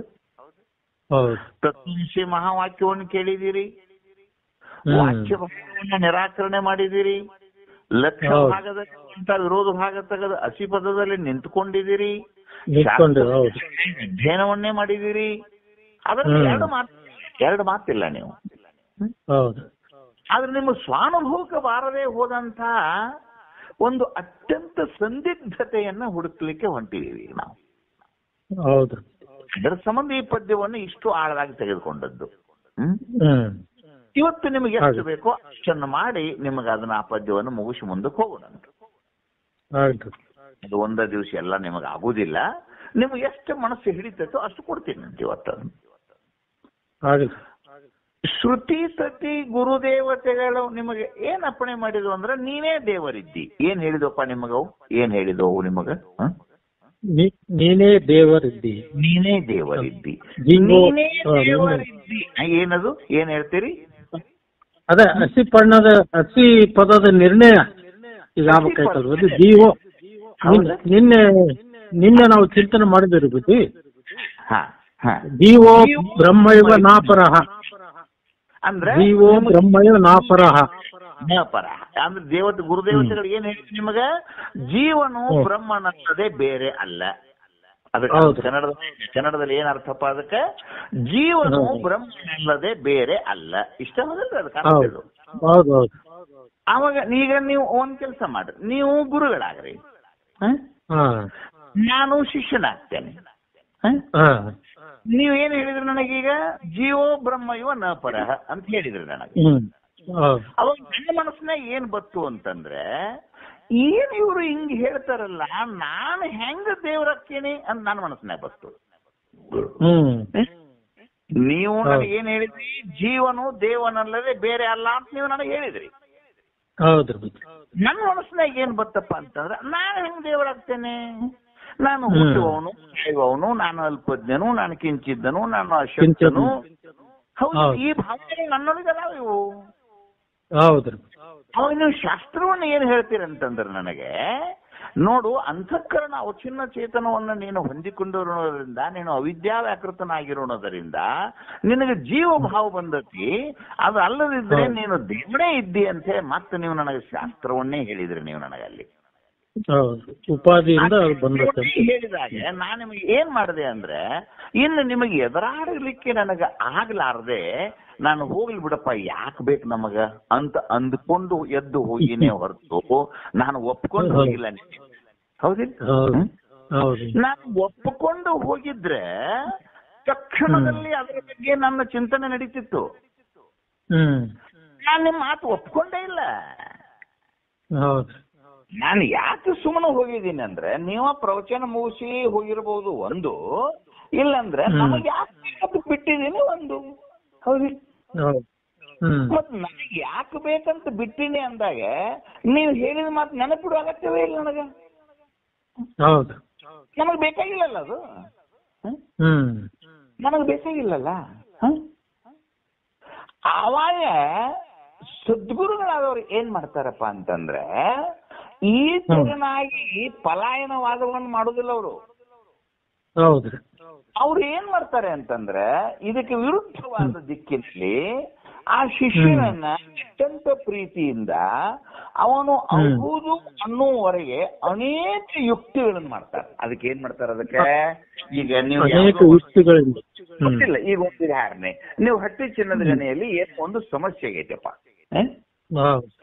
ಆ ಸಮಸ್ಯೆಯನ್ನ ನೀವು ಸುಮ್ಮನೆ ಹಿಂಗ ಏನಾದ್ರೂ ನೀವು ಮೈಲೆ ಪ್ರೆಸರ್ ಹಾಕಕ್ ಹೋದ್ರೆ ಆಗುದಿಲ್ಲ. ಆಗ ನೀವ್ ಏನ್ ಮಾಡ್ತೀರಿ, ಇದಕ್ಕೊಂದು ಯುಕ್ತಿ ಮಾಡ್ತೀರಿ ಇಲ್ಲಿ. ಹೌದಿಲ್ಲ? ನೀವೊಬ್ಬ ಒಂದು ದಾರಿಯಲ್ಲಿ ಒಂದು ಬಂಡಿಗಲ್ಲು ಬಿದ್ದೈತಪ್ಪ, ಆ ಬಂಡಿಗಲ್ಲು ಸರಸ್ವತಿ ಕೈಲಿ ನುಗ್ಸಿದ್ರೆ ಆಗುದಿಲ್ಲ. ಆಗ ಏನ್ ಮಾಡ್ತೀರಿ ನೀವು,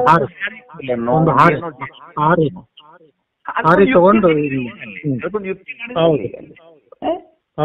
ಹಂಗ ಅನೇಕ ಯುಕ್ತಿಗಳಿಂದ ಸದ್ಗುರುಗಳು ಏನ್ ಮಾಡ್ತಾರೆ ಅಂದ್ರೆ, ಒಂದೇ ಯುಕ್ತಿ ಎಲ್ಲರಿಗೂ ವರ್ಕೌಟ್ ಆಗುದಿಲ್ಲ. ಅದು ಯಾರ್ಯಾರ ಕೇಳುವನ ಅಂತಃಕರಣದ ಶಕ್ತಿ ಎಷ್ಟದನೋ ಅಷ್ಟು ಪ್ರಮಾಣದಲ್ಲಿ ಅನೇಕ ಯುಕ್ತಿಗಳನ್ನ ಮಾಡಿ ಮಾಡಿ ಮಾಡಿ ಅವನನ್ನು ಏನ್ ಮಾಡ್ತಾರಂದ್ರೆ, ಅವನ ಅಂತಃಕರಣದಲ್ಲಿ ಇರುವಂತ ಆ ಅಪನಂಬಿಕೆಯನ್ನು ದೂರ ಮಾಡುವ ಸಲುವಾಗಿ ಏನ್ ಮಾಡಿದ್ರು ಅಂತಂದ್ರೆ, ಅದಕ್ಕೆ ಯುಕ್ತಿಗಳು ಅಂತ ತಯಾರು ಮಾಡಿದ್ರು. ಅದನ್ನು ಆ ಯುಕ್ತಿಗಳನ್ನ ತಯಾರು ಮಾಡುವಾಗ ಅವ್ರು ನಿಮಗೇನ್ ಪಾಠ ಮಾಡಿದ್ರು ಅಂದ್ರೆ, ಪ್ರತ್ಯಕ್ಷಾದಿ 6 ಪ್ರಮಾಣಗಳನ್ನ, ಈ 6 ಪ್ರಮಾಣಗಳಿಗೆ ಆತ್ಮನು ಅತೀತನು ಅಂತ ಹೇಳ್ಬೇಕಾದಾಗ ಅವ್ರು ಸುಮ್ಮನೆ ಇಲ್ಲೊಂದು ಚಿನ್ನದೊಂದು ಉದಾಹರಣೆ ತಗೊಂಡಿದ್ದಾನ, ಅನುಮಾನ ಪ್ರಮಾಣದಿಂ. ನನ್ನ ಅನುಮಾನ ಹೋಗ್ಲಾಡಿಸ್ಬೇಕಲ್ಲ ನೀವೇ, ನನಗೆ ಅನುಮಾನ. ಅನುಮಾನ ಅಂದ್ರೆ ಹೆಂಗಿರ್ತತಿ ಅಂತಂದ್ರೆ, ಒಂದು ಅದ್ರ ಬಗ್ಗೆ ನೀವು ಒಂದು ಆಕಳ ಕಳ್ಕೊಂಡಿರಪ್ಪ, ನಿಮ್ದೊಂದು ಆಕಳ ಕಳ್ಕೊಂಡದಂತ ಇಟ್ಕೊಳ್ರಿ. ಹೌದಾ? ನೀವು ಆಕಳ ಹುಡುಕಾಡಕ್ ಹೊಂತೀವಿ. ಆಕಳ ಹುಡುಕಾಡಕ್ ಹೊಂಟಾಗ ನಿಮ್ಮ ಆಕಳದ ಚಿತ್ರ ನಿಮ್ ಕಣ್ಣಾಗೈತಿ. ಮೊದಲ ಆಕಳ ಬೆಳಗೈತಿ, ಹಿಂಡುಗೋಡಿಂದ ಐತಿ, ನನ್ನ ಆಕಳ ಅಂತ ಹುಡುಕಾಡಕ ನೀವು ಭೂಮ್ಯಾಗ ಹೊಂಟ್ರಿ. ಆ ಭೂಮ್ಯಾಗ ಎಲ್ಲೋ ಒಂದು ದೂರದಂತೇಳಿ ಒಂದು ಗಿಡದ ಬುಡಕ ಒಂದು 3-4 ಆಕಳ ಮಲಗಿದ್ದುಪ್ಪ. ದೂರದಿಂದ ನೋಡಿದಾಗ ಒಂದು ಆಕಳ ನಿಮ್ಮ ಆಕಳಗತೆ ಕಾಣ್ತದೆ. ಅದು ನಿಮ್ಮ ಆಕಳ ಅಂತ ಗೊತ್ತಿರ ನಿಶ್ಚಯ ಆಗಿಲ್ಲ ಇನ್ನ. ಅದ ಹೌದ್ರಿ. ಅದು ಸುಮ್ಮನೆ ಅದ್ರದ ದೂರದಿಂದ ಕೂಡ ಅದು ಮಣ್ಕೊಂಡ ರೀತಿ ಅದನ್ನೆಲ್ಲ ನೋಡಿ ಇದು ನಮ್ಮದೇ ಇರಬಹುದು ಅಂತ ಹೇಳಿ ನಿಮಗೆ ಅನಿಸ್ತೈತಲ್ಲ, ಇದಕ್ಕೇನಂತಾರೆ, ಇದಕ್ಕ ಅನುಮಾನ ಅಂತ ಕರೀತಾರೆ. ಹೌದಿಲ್ಲ? ಈ ಅನುಮಾನಗಳು ಹೆಂಗಿರ್ತಾವಪ್ಪ ಅಂತಂದ್ರೆ ಇವು ವಸ್ತು ನಿಶ್ಚಯ ಜ್ಞಾನ ಕೊಡುದಿಲ್ಲ, ಅದ್ರ ವಸ್ತುವಿನ ಸಮೀಪ ತೋರಿಸ್ತಾವ. ಅನುಮಾನಗಳು ಏನ್ ಮಾಡ್ತಾರೆ, ವಸ್ತುವಿನ ಪೂರ್ಣ ಜ್ಞಾನ ಮಾಡಿ ಕೊಡುದಿಲ್ಲ ಅವು ನಿಮಗೆ. ಒಂದು ಸಣ್ಣದೊಂದು ಉದಾಹರಣೆಪ್ಪ ನಿಮಗೆ. ಒಂದು ಸಣ್ಣ ಉದಾಹರಣೆ ಏನಪ್ಪಾ ಅಂತಂದ್ರೆ, ಎಲ್ಲೋ ಒಂದು ಕಡೆ ದಾರಿಯಲ್ಲಿ ಹೋಗುವಾಗ ನೀವು ಬಸ್ನಾಗ ಹೋಗಿ ಕೂತಿದ್ರಿ, ಬಲ ಕಡೆ ಎಲ್ಲೋ ಒಂದು ಬೆಟ್ಟದೊಳಗೆ ಹೊಗೆ ಕಾಣಿಸ್ತೇಪ ನಿಮಗೆ. ಆ ಹೊಗೆಯನ್ನು ನೋಡಿದ ಕೂಡಲೇ ನಿಮಗೆ ಏನ್ ಅನಿಸ್ತು ಹೇಳಿ? ಈಗ ಏನ್ ಅನಿಸ್ತು ನಿಮಗೆ? ಬೆಂಕಿ ಹೊಗೆ ನೋಡಿದ ಕೂಡ ಬೆಂಕಿ ಇರ್ಬೋದು ಅಂತ ಅನಿಸ್ತದ. ಅಂದ್ರೆ ಬೆಂಕಿ ನೋಡಿರೇನು? ನೋಡಿಲ್ರಿ. ಅದು ಹೆಂಗ್ ಮತ್ ಬೆಂಕಿ ಇರ್ಬೋದು ಅಂದ್ರೆ ನೀವು ಹೊಗೆಯನ್ನು ನೋಡಿ ಅನುಮಾನಿಸಿದ್ದು. ಆ ಹೊಗೆಯನ್ನ ನೋಡಿ ಬೆಂಕಿಯನ್ನು ಹೆಂಗ್ ಊಹಿಸಿದ್ರು? ಅನುಮಾನ ಪ್ರಮಾಣದಲ್ಲಿ ಹೆಂಗ್ ನೋಡಿದ್ರಿ? ಈಗಲ್ಲೇ ಹೊಗೆಯನ್ನು ನೋಡಿ ಎತ್ತರ ಒಯ್ದೀನಿ ತತ್ರ ತತ್ರ ಧೂಮ. ಎಲ್ಲಿ ಬೆಂಕಿ ಇರ್ತದ ಅಲ್ಲಿ ಮಾತ್ರ ಹೊಗೆ ಇರ್ತದಲ್ಲದೆ ಬೆಂಕಿ ಇಲ್ಲ ಅಂದ್ರೆ ಹೊಗೆ ಇರುವುದಿಲ್ಲ ಅಂತ ಅನ್ನೋದು ನಿಮಗೆ ಮುನ್ನವೇ ಗೊತ್ತಿತ್ತಿದು. ಹೌದಿಲ್ಲ? ಹೌದು. ನಿಮಗೆ ಮುನ್ನವೇ ಗೊತ್ತಿರೋಣದ್ರಲ್ಲಿ. ಹೆಂಗ್ ಮುನ್ನವೇ ಗೊತ್ತಿತ್ತು? ಸಣ್ಣ ಹುಡುಗಿದ್ದಾಗಿಂದ ನಿಮ್ಮವ್ವ ಅಡಿಗೆ ಮಾಡೋ ಹೊತ್ನ್ಯಾಗ, ಒಲ್ಯಾಗ ರೊಟ್ಟಿ ಮಾಡೋ ಹೊತ್ನ್ಯಾಗ ಮ್ಯಾಲ ಹೊಗೆ ಬರ್ತಿತ್ತು. ಅಂದ್ರೆ ಅದ್ರ ಜ್ಞಾನ ಇತ್ತು ನಮ್ಗೆ. ಆ ಜ್ಞಾನ ನಮಗೆ ಇರ್ತದ ಮೊದಲ ನಿಮಗೆ. ಹೌದ್ರಿ. ಮೊದಲೇ ನಿಮಗೆ ಜ್ಞಾನ ಸಾದೃಶ್ಯ ಗೊತ್ತಿರೋಣದರಿಂದ ನೀವು ಹೊಗೆಯನ್ನು ನೋಡಿ ಬೆಂಕಿಯನ್ನ ಗ್ರಹಣ ಮಾಡಿದ್ರಿ. ಹೌದಾ? ಹೌದು. ನಿಮಗೆ ಹೊಗೆ ಇರ್ಬೇಕಾದ್ರೆ ಬೆಂಕಿನೇ ಇರ್ಬೇಕಂತ ಏನಿಲ್ಲ. ನಾ ಪೂರ್ವ ಪಕ್ಷ ಏನ್ ಮಾಡ್ಬಹುದು ಅಂದ್ರೆ, ನಿಮಗೆ ಬೆಳಿಗ್ಗೆ ಎದ್ದ ಕೂಡಲೇ ಚಳಿಯೊಳಗೆ ನೀವು ಒಂದು ಹೊಳಿ ದಂಡೆ ಹೋಗಿ ನಿಂದರಿ. ಭಾರಿ ಚಳಿಯೊಳಗೆ ಒಂದು ಹೊಳಿ ದಂಡೆ ಹೋಗಿ ನಿಂದ್ರಿ. ಹೊಳಿ ಮೇಲೂ ಕೂಡ ನೀರು ಚಳಿಗೆ ಅವಿಯಾಗಿ ಅದು ಕೂಡ ಹೊಗೆಯ ರೂಪದಿಂದ ಕಾಣಿಸ್ತತೆ. ಮಂಜಿರ್ತತಿಲ್ಲ, ನಿಮ್ಮ ಬಾಯೊಳಗಿನ ಉಸುಲುನು ಹೊಗಿಗತಿ ಆಗುದು ನೋಡಿರೋ ಇಲ್ಲ? ಅಂದ್ರೆ ಆ ಹೊಗೆ ಇರ್ಬೇಕಾದ್ರೆ ಬೆಂಕಿನೇ ಇರ್ಬೇಕಂತ ಏನಿಲ್ಲ. ಅಂದ್ರೆ ಇರಬಹುದು, ಇರ್ಲಿಕ್ಕಿಲ್ಲ. ಇದಕ್ಕೆ ಏನ್ ಮಾಡಬೇಕು? ಅನುಮಾನ. ನಿಮಗ ಅನುಮಾನ ಪ್ರಮಾಣದ ಸ್ವಲ್ಪ ನಿಮಗೆ ಅದನ್ನ ತೋರ್ಸಾಕತ್ತೀನಿ. ನೀವು ಯಾರು ಇವತ್ತು ಗಟ್ಟಿಯಾಗಿ ಹಿಡ್ಕೊಂತಿರಲ್ಲ, ಇದರ ಜೀವನ ಕೊನೆ ನಿಮಗ. ಇನ್ ಎಂದೂ ನಿಮಗೆ ಹೇಳುದಿಲ್ಲ ಇದನ್ನ. ನೋಡ್ರಿ, ಅನುಮಾನ ಎಷ್ಟು ಬಜೆ ಇರ್ತದ ನೋಡು. ಹೊಗೆಯರ ಕಂಡಿದೀನಿ, ಬೆಂಕಿ ಇರ್ಬೋದು ಅಂತ ಒಂದ್ ಅನಸ್ತತಿ, ಹಿಂಗೂ ಇರ್ಬೋದು ಅಂತ ಒಂದ್ ಅನಸ್ತತಿ. ಹೌದಿ? ಅಂದ್ರೆ ಅನುಮಾನ ಯಾವತ್ತೂ ಸತ್ಯ ಜ್ಞಾನವನ್ನು ಕೊಡುದಿಲ್ಲ ಅಂತ ನಿಮಗೆ ಹೇಳ್ಬೇಕಾಗಿತ್ತು. ಇಂಥ ಅನುಮಾನಾದಿ 6 ಪ್ರಮಾಣಗಳನ್ನು ಬಿಡಿಸ್ಲಿಕ್ಕೆ ಒಂದು ಯುಕ್ತಿ ಅದ. ಆ ಯುಕ್ತಿಗೆ ಏನಪ್ಪಾ ಅಂದ್ರೆ ಅದಕ್ಕೆ 4 ಪಾದಗಳದಾವ. ಎಷ್ಟು ಪಾದ ಅದಾವ? ಪಾದಕ್ಕೆ 4 ಪಾದಗಳು. ಒಂದೊಂದ ಹೇಳ್ತೇನೆ, ಚೆನ್ನಾಗಿ ಇಟ್ಕೊಳ್ರಿ. ಒಂದನೇ ಪಾದಕ್ಕೆ ಏನಂತಾರಂದ್ರ ಪಕ್ಷ. ಏನ್ ಅನ್ಬೇಕು ಅದಕ್ಕ? ಪಕ್ಷ. ಎರಡನೇದು ಸಾಧ್ಯ. ಎರಡನೇದೇನದು? ಸಾಧ್ಯ. ಮೂರನೇದು ಹೇತು. ನಾಲ್ಕನೇದು ದೃಷ್ಟಾಂತ. ಪಕ್ಷ, ಸಾಧ್ಯ, ಹೇತು, ದೃಷ್ಟಾಂತ. ಈ 4ರಿಂದ ಏನ್ ಮಾಡ್ಬೇಕಪ್ಪ ಅಂತಂದ್ರೆ, ಯಾವ ವಿಷಯ ನಿಮಗೆ ತಿಳಿದಿಲ್ಲೋ ಅದನ್ನ ತಿಳ್ಕೊಳ್ಳಿಕ್ಕೆ ಈ 4 ಕಾನೂನುಗಳನ್ನ ನೀವು ಗಮನಿಸಬೇಕು. ಈಗ ನಿಮಗ ಈ ಪಕ್ಷ, ಸಾಧ್ಯ, ಹೇತು, ದೃಷ್ಟಾಂತದಲ್ಲೇ ನಿಮಗ ಬಂದಿರುವ ಜಗಳ ಏನು ಅಂತಂದ್ರೆ, ನೀನು ದೇವನೇ ಇದ್ದಿ ಅಂತ ನೀವ್ ಅಂತೀರೇ, ಹೆಂಗ ದೇವರಕ್ಕನು ಅಂತ ನಾ ಅಂತಾನೆ. ನಿಮಗ ಇಬ್ಬರಿಗೆ ಬಂದ್ ವ್ಯತ್ಯಾಸ ಏನಪ್ಪಾ? ಈಗ ನಿಮ್ದು ಜೀವೋ ಬ್ರಹ್ಮ ಇವನ ಪರಹ ಅಂತ ನೀವು ಹೇಳಕತ್ತೀರಿ. ಹೌದು? ನಾ ಹೆಂಗ ದೇವರಕ್ಕನಂತ ನಾನ್ ಹಾಕತ್ತೀನಿ. ಹೌದು? ಈ ನಮ್ ಇಬ್ಬರ ನ್ಯಾಯ ಇದನ್ನ ಹೆಂಗ ಬಗೆಹರಿಸ್ಬೇಕಂದ್ರೆ, ಈಗ ಈ ಪಕ್ಷ, ಸಾಧ್ಯ, ಹೇತು, ದೃಷ್ಟಾಂತದ ಕಾನೂನನ್ನ ಇಟ್ಟು ಬಗೆಹರಿಸ್ಬೇಕು ನೀವು. ಹೌದು? ಈಗ ಪಕ್ಷ ಯಾರಪ್ಪ? ಈಗ ಒಂದು ಕೋರ್ಟ್ ಅಂತ ತಿಳ್ಕೋರಿ ನೀವು. ಈಗ ಒಂದು ಕೋರ್ಟ್ ಇಲ್ಲಿ. ಹೌದಿಲ್ಲ? ಪಕ್ಷ ಯಾರಪ್ಪ ಅಂತಂದ್ರೆ ಜೀವನೇ ಪಕ್ಷ. ಏನಪ್ಪಾ ಇಲ್ಲಿ ಯಾರಪ್ಪ ಪಕ್ಷ? ಯಾರನ್ನ ಒಪ್ಪಿಸ್ಬೇಕಾಗೈತಿ ನೀವೀಗ? ಜೀವನೇ ಪಕ್ಷ. ದೇವರನ್ನ ಒಪ್ಪಿಸೋ ಅವಶ್ಯಕತೆ ಇಲ್ಲ ನೀವು, ಹೌದಿಲ್ಲ? ಹೌದ್ರಿ, ಹೌದು. ಅಂದ್ರೆ ಜೀವನಿಗೆ ಏನ್ ಅನ್ಬೇಕು ನೀವು? ಪಕ್ಷ, ಹೌದ? ಹೌದು. ಏನ್ ಸಾಧಿಸ್ಬೇಕಾಗೈತಿ ಅಂತಂದ್ರ ಬ್ರಹ್ಮನಿದ್ದೆ ಅಂತ ಸಾಧಿಸ್ಬೇಕಾಗೈತಿ. ಅದು ಸಾಧ್ಯ. ಪಾಟೀಲ್ ಸರ್ ತಿಳಿಯಾಕತ್ತಿಲ್ಲ ನೋಡ್ರಿ. ಹೌದೌದ್ರಿ, ಬ್ರಹ್ಮನೇ ಇದ್ದೀಯ ಅಂತ ನಾವು ಸಾಧಿಸ್ಬೇಕಾಯ್ತು. ಬ್ರಹ್ಮನೇ ಇದ್ದೀಯ ಅಂತ ಅದು ಸಾಧ್ಯ. ನಿಮಗ ಅದು ಒಟ್ಟ ತಿಳಿವಲ್ದು ಅಂದ್ರೆ ನಿಮ್ಮನ್ನ ಬಿಟ್ಬಿಡ್ತೀನಿ ನಾನು. ಇಲ್ರಿ ಬುದ್ಧಿ ಕೇಳ್ತದ್ರಿ, ಬುದ್ಧಿ ತಿಳ್ತಾ ಇದೀನಿ. ನನ್ನದೊಂದು ಏನು ಚಿಂತನೆ ಅಂದ್ರೆ ನೋಡ್ರಿ, ಇದು ಕೊನೆ ಆವಿಷ್ಯ. ಮುಂದೆ ನಿಮ್ಗೆ ಯಾರು ಇದನ್ನ ಹೇಳೋರು ಸಿಗುದಿಲ್ಲ. ಸುಮ್ನೆ ಏನೋ ಒಂದು ಕತೆ ಹೇಳ್ಕೊಂಡು ಮುಗಿಸುವಂತವ್ರು ನಿಮಗೆ ಮುಂದೆ ಜಗತ್ನಾಗ ಬರ್ತಾರ ಹೊರತು ಈ ಸತ್ಯವನ್ನು ಹೇಳೋರು ಸಿಗುದಿಲ್ಲ. ಈಗ ತಿಳಿಲಿಲ್ಲ ಅಂದ್ರೂ ಕಷ್ಟಪಟ್ಟು ಕೇಳ್ರಿ ನೀವು ಇದನ್ನ. ತಿಳ್ಕೊತಿಲ್ ಕಡಿಕ ಏನಪ್ಪ ಪಕ್ಷ. ಪಕ್ಷ ಯಾವ್ದು ಪಾಟೀಲ್ರ? ಈಗ ಜೀವನು ಪಕ್ಷ. ಜೀವನಿ ಅನ್ನೋದೇ ಪಕ್ಷ. ಆ ಜೀವನೇ ಬ್ರಹ್ಮನಿದ್ದೀನಿ, ಬ್ರಹ್ಮಾದಿ ಅನ್ನೋದು ಸಾಧ್ಯ. ಜೀವನು ಅನ್ನೋದು ಪಕ್ಷ, ಬ್ರಹ್ಮವೇ ಇಲ್ಲಿ ಸಾಧ್ಯ. ಅಂದ್ರೆ ನೀನು ಬ್ರಹ್ಮನೇ ಇದ್ದಿ. ಜೀವೋ ಬ್ರಹ್ಮೈವ ನ ಪರಃ. ಹೌದಿಲ್ಲ? ಜೀವನ ಅನ್ನೋನು ಪಕ್ಷ, ಬ್ರಹ್ಮ ಅನ್ನೋದು ಸಾಧ್ಯ. ಹೌದು. ಅಂದ್ರೆ ಇದನ್ನ ಏನೇನು ಮೂರನೇದು ಯಾವುದು? ಹೇತು. ಹೇತು ಅಂದ್ರೆ ರೀಸನ್. ಹೇತು ಈಗ ಸಂಸ್ಕೃತದಲ್ಲಿ ಹೇತು ಅಂದ್ರೆ ಏನು? ಈಗ ಊರಾಗನು ಮಾತಾಡ್ತಿರ್ತಾರ, ಏನೋ ಹೇತು ಇಟ್ಕೊಂಡ್ ಬಂದ ನೋಡಿ ಇಲ್ಲಿ ಅಂತ ಹೇಳಿ. ಹೇತು ಕಾರಣ ಇಟ್ಕೊಂಡ್ ಬಂದ. ಹೇತು ನೀವು ಹಳ್ಳ್ಯಾಗ ಮಾತಾಡೋದು ಕೇಳಿರಿ, ಏನೋ ಹೇತು ಇಟ್ಕೊಂಡ್ ಬಂದ ಒಂದದ್ದು ಮಾತಾಡ್ತಾರೆ. ಸಂಸ್ಕೃತ ಪದ ಇದು. ಆ ಹೇತು ಪದಕ್ಕೆ ಅರ್ಥ ಏನಪ್ಪಾ ಅಂದ್ರೆ ಕಾರಣ. ಏನು? ಇನ್ನೊಂದ್ಸಲ ನೋಡು, ಜೀವನು ಪಕ್ಷವೆಂತಲೂ ಬ್ರಹ್ಮನು ಸಾಧ್ಯವೆಂತಲೂ ಏನು ಕಾರಣ ಎಂದರೆ ನೀನು ಚೈತನ್ಯವಾಗಿರೋದ್ರಿಂದ. ಏನಪ್ಪಾ ನೀ ದೇವಂತ ನಾ ಯಾಕೆ ಅನ್ನಕತ್ತೀನಿ ಅಂದ್ರೆ ನೀ ಏನಾದ್ರು ಈ ಕಲ್ಲು ಮಣ್ಣಿನಂತೆ ಜಡ ಅದೇನು? ಈಗ ಜೀವನನ್ನ ನೀವು ಹಿಂಗ್ ಕೇಳಬೇಕು. ಈಗ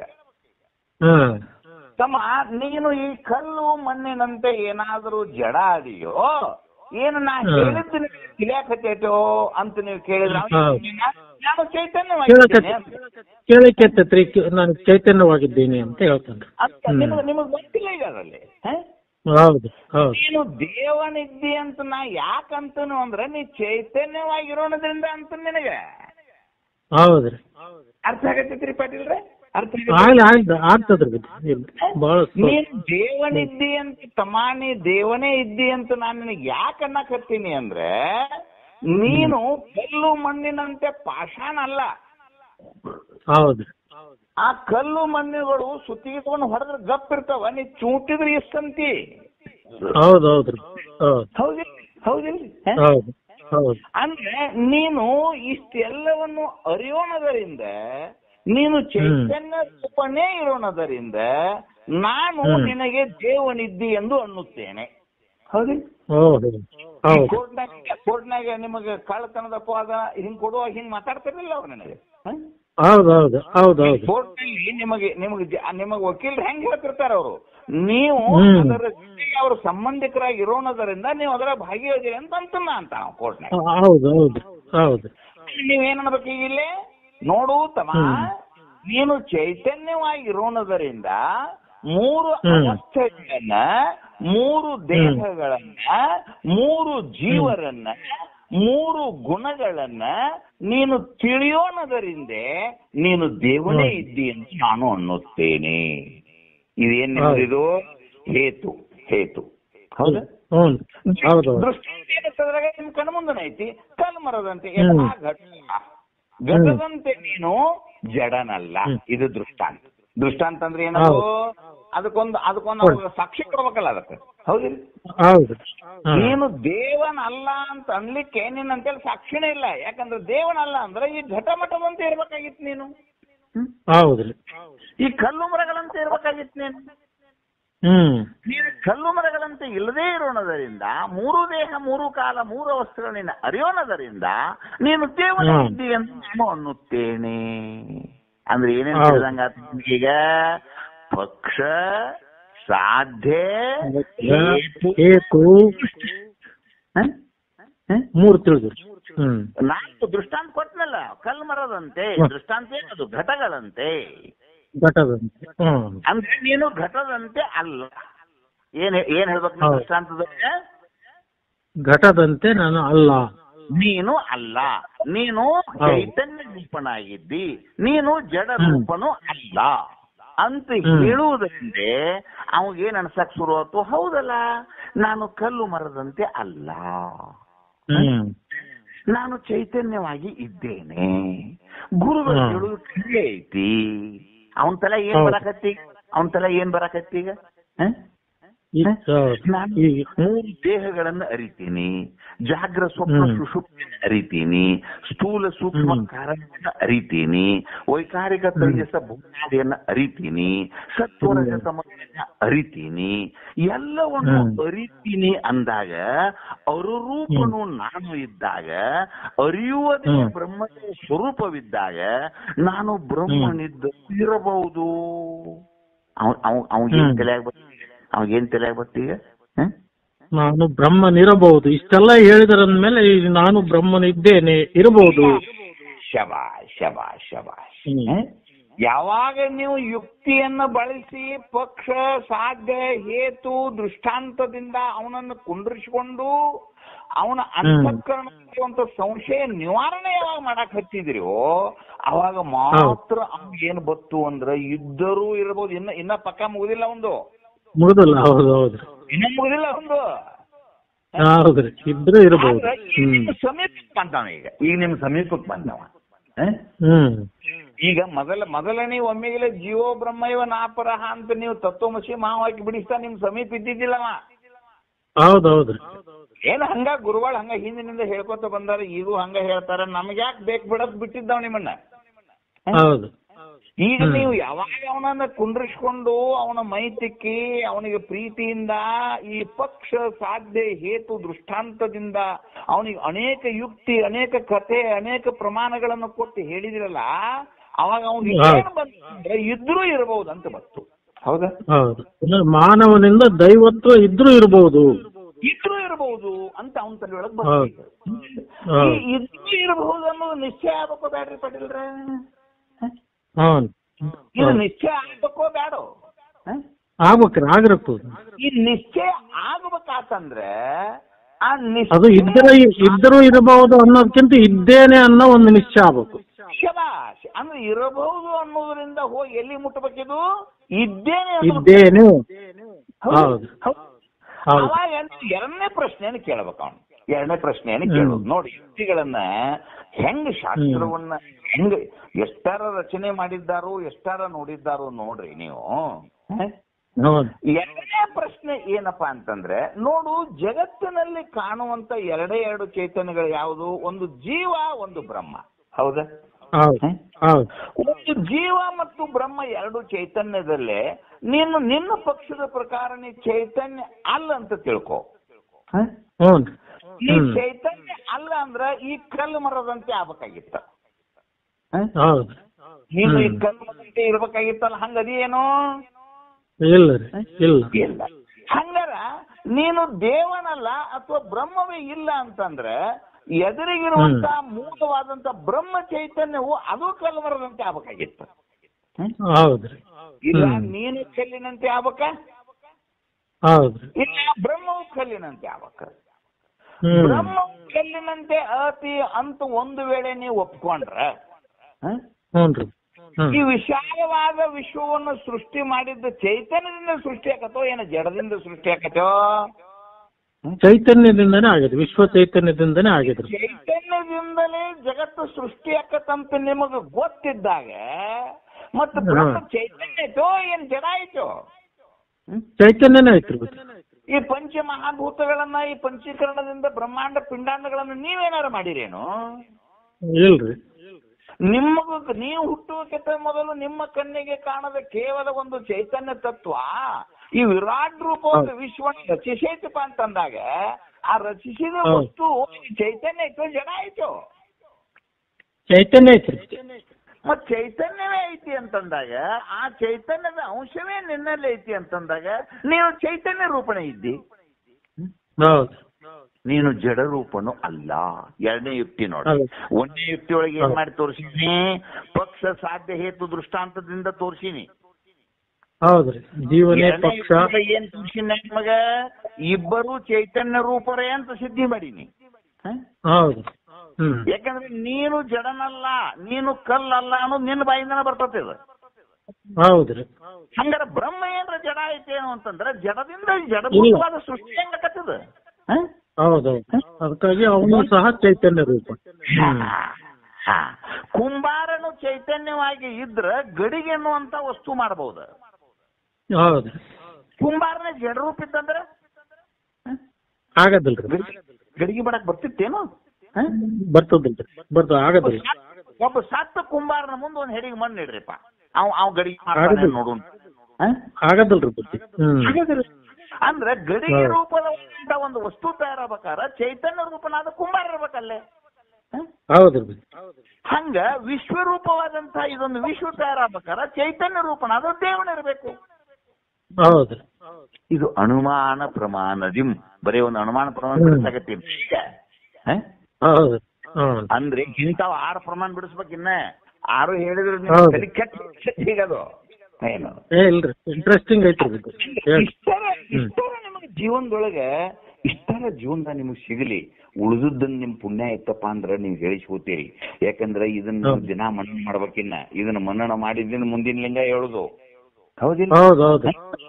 ಅಂದ್ರೆ ಪಕ್ಷ ಸಾಧ್ಯ ಹೇತು ದೃಷ್ಟಾಂತ ಎಂಬಂತ ಯುಕ್ತಿಯನ್ನು ಬಳಸಿ ಅನೇಕ ಕಥೆಗಳನ್ನ ಹೇಳಿ ನೀನು ಚೈತನ್ಯ ರೂಪ ಅಂತ ಹೇಳಿ ಏನ್ ಮಾಡಿದೀವಿ ನಾವೀಗ?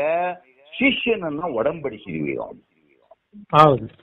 ಆ ಒಡಂಬಡಿಸಿದ ನಂತರ ಏನಾಯ್ತು ಅಂತಂದ್ರೆ ನಿಮ್ಗೊಂದು ವಿಚಿತ್ರ ಒಂದ್ ಹೇಳ್ತೇನೆ. ನಿಮ್ ಕೈಯಾಗ ಒಂದು ಬಂಗಾರ ಉಂಗುರ ಐತೆ ತಿಳ್ಕೊರಿ. ನಿಮ್ ಕೈಯಾಗ ಒಂದು ಬಂಗಾರ ಉಂಗುರ ಐತಿ, ಅಮೇರಿಕನ್ ಡೈಮಂಡ್ ಹಳ್ಳ ಕುಂಡ್ರಿಸಿವ ಅದಕ್ಕೆ. ಹೌದು. ಆ ಉಂಗ್ರ ನಿಮ್ ಕೈಯಾಗ ಕೊಡು ಮುಂದ ನಾ ನಿಮ್ಗೆ ಏನ್ ಹೇಳ್ಬೇಕಂದ್ರ, ನೋಡಪ್ಪ ತಮ್ಮ, ಇದು ಒಂದು ತೊಲಿ ಬಂಗಾರ ಐತಿ, ಇದಕ್ಕೆ 60-70 ರೂಪಾಯಿ ರೇಟ್ ಐತಿ, ಇದನ್ನ ಕಳಿಲ ಚೆನ್ನಾಗಿ ಅಂತ ಹೇಳಿ ಕೊಟ್ನಿ ಅಂದ್ರ ನೀವ್ ಅದನ್ನ ಚೆನ್ನಾಗಿ ಇಟ್ಕೋತೀವಿ.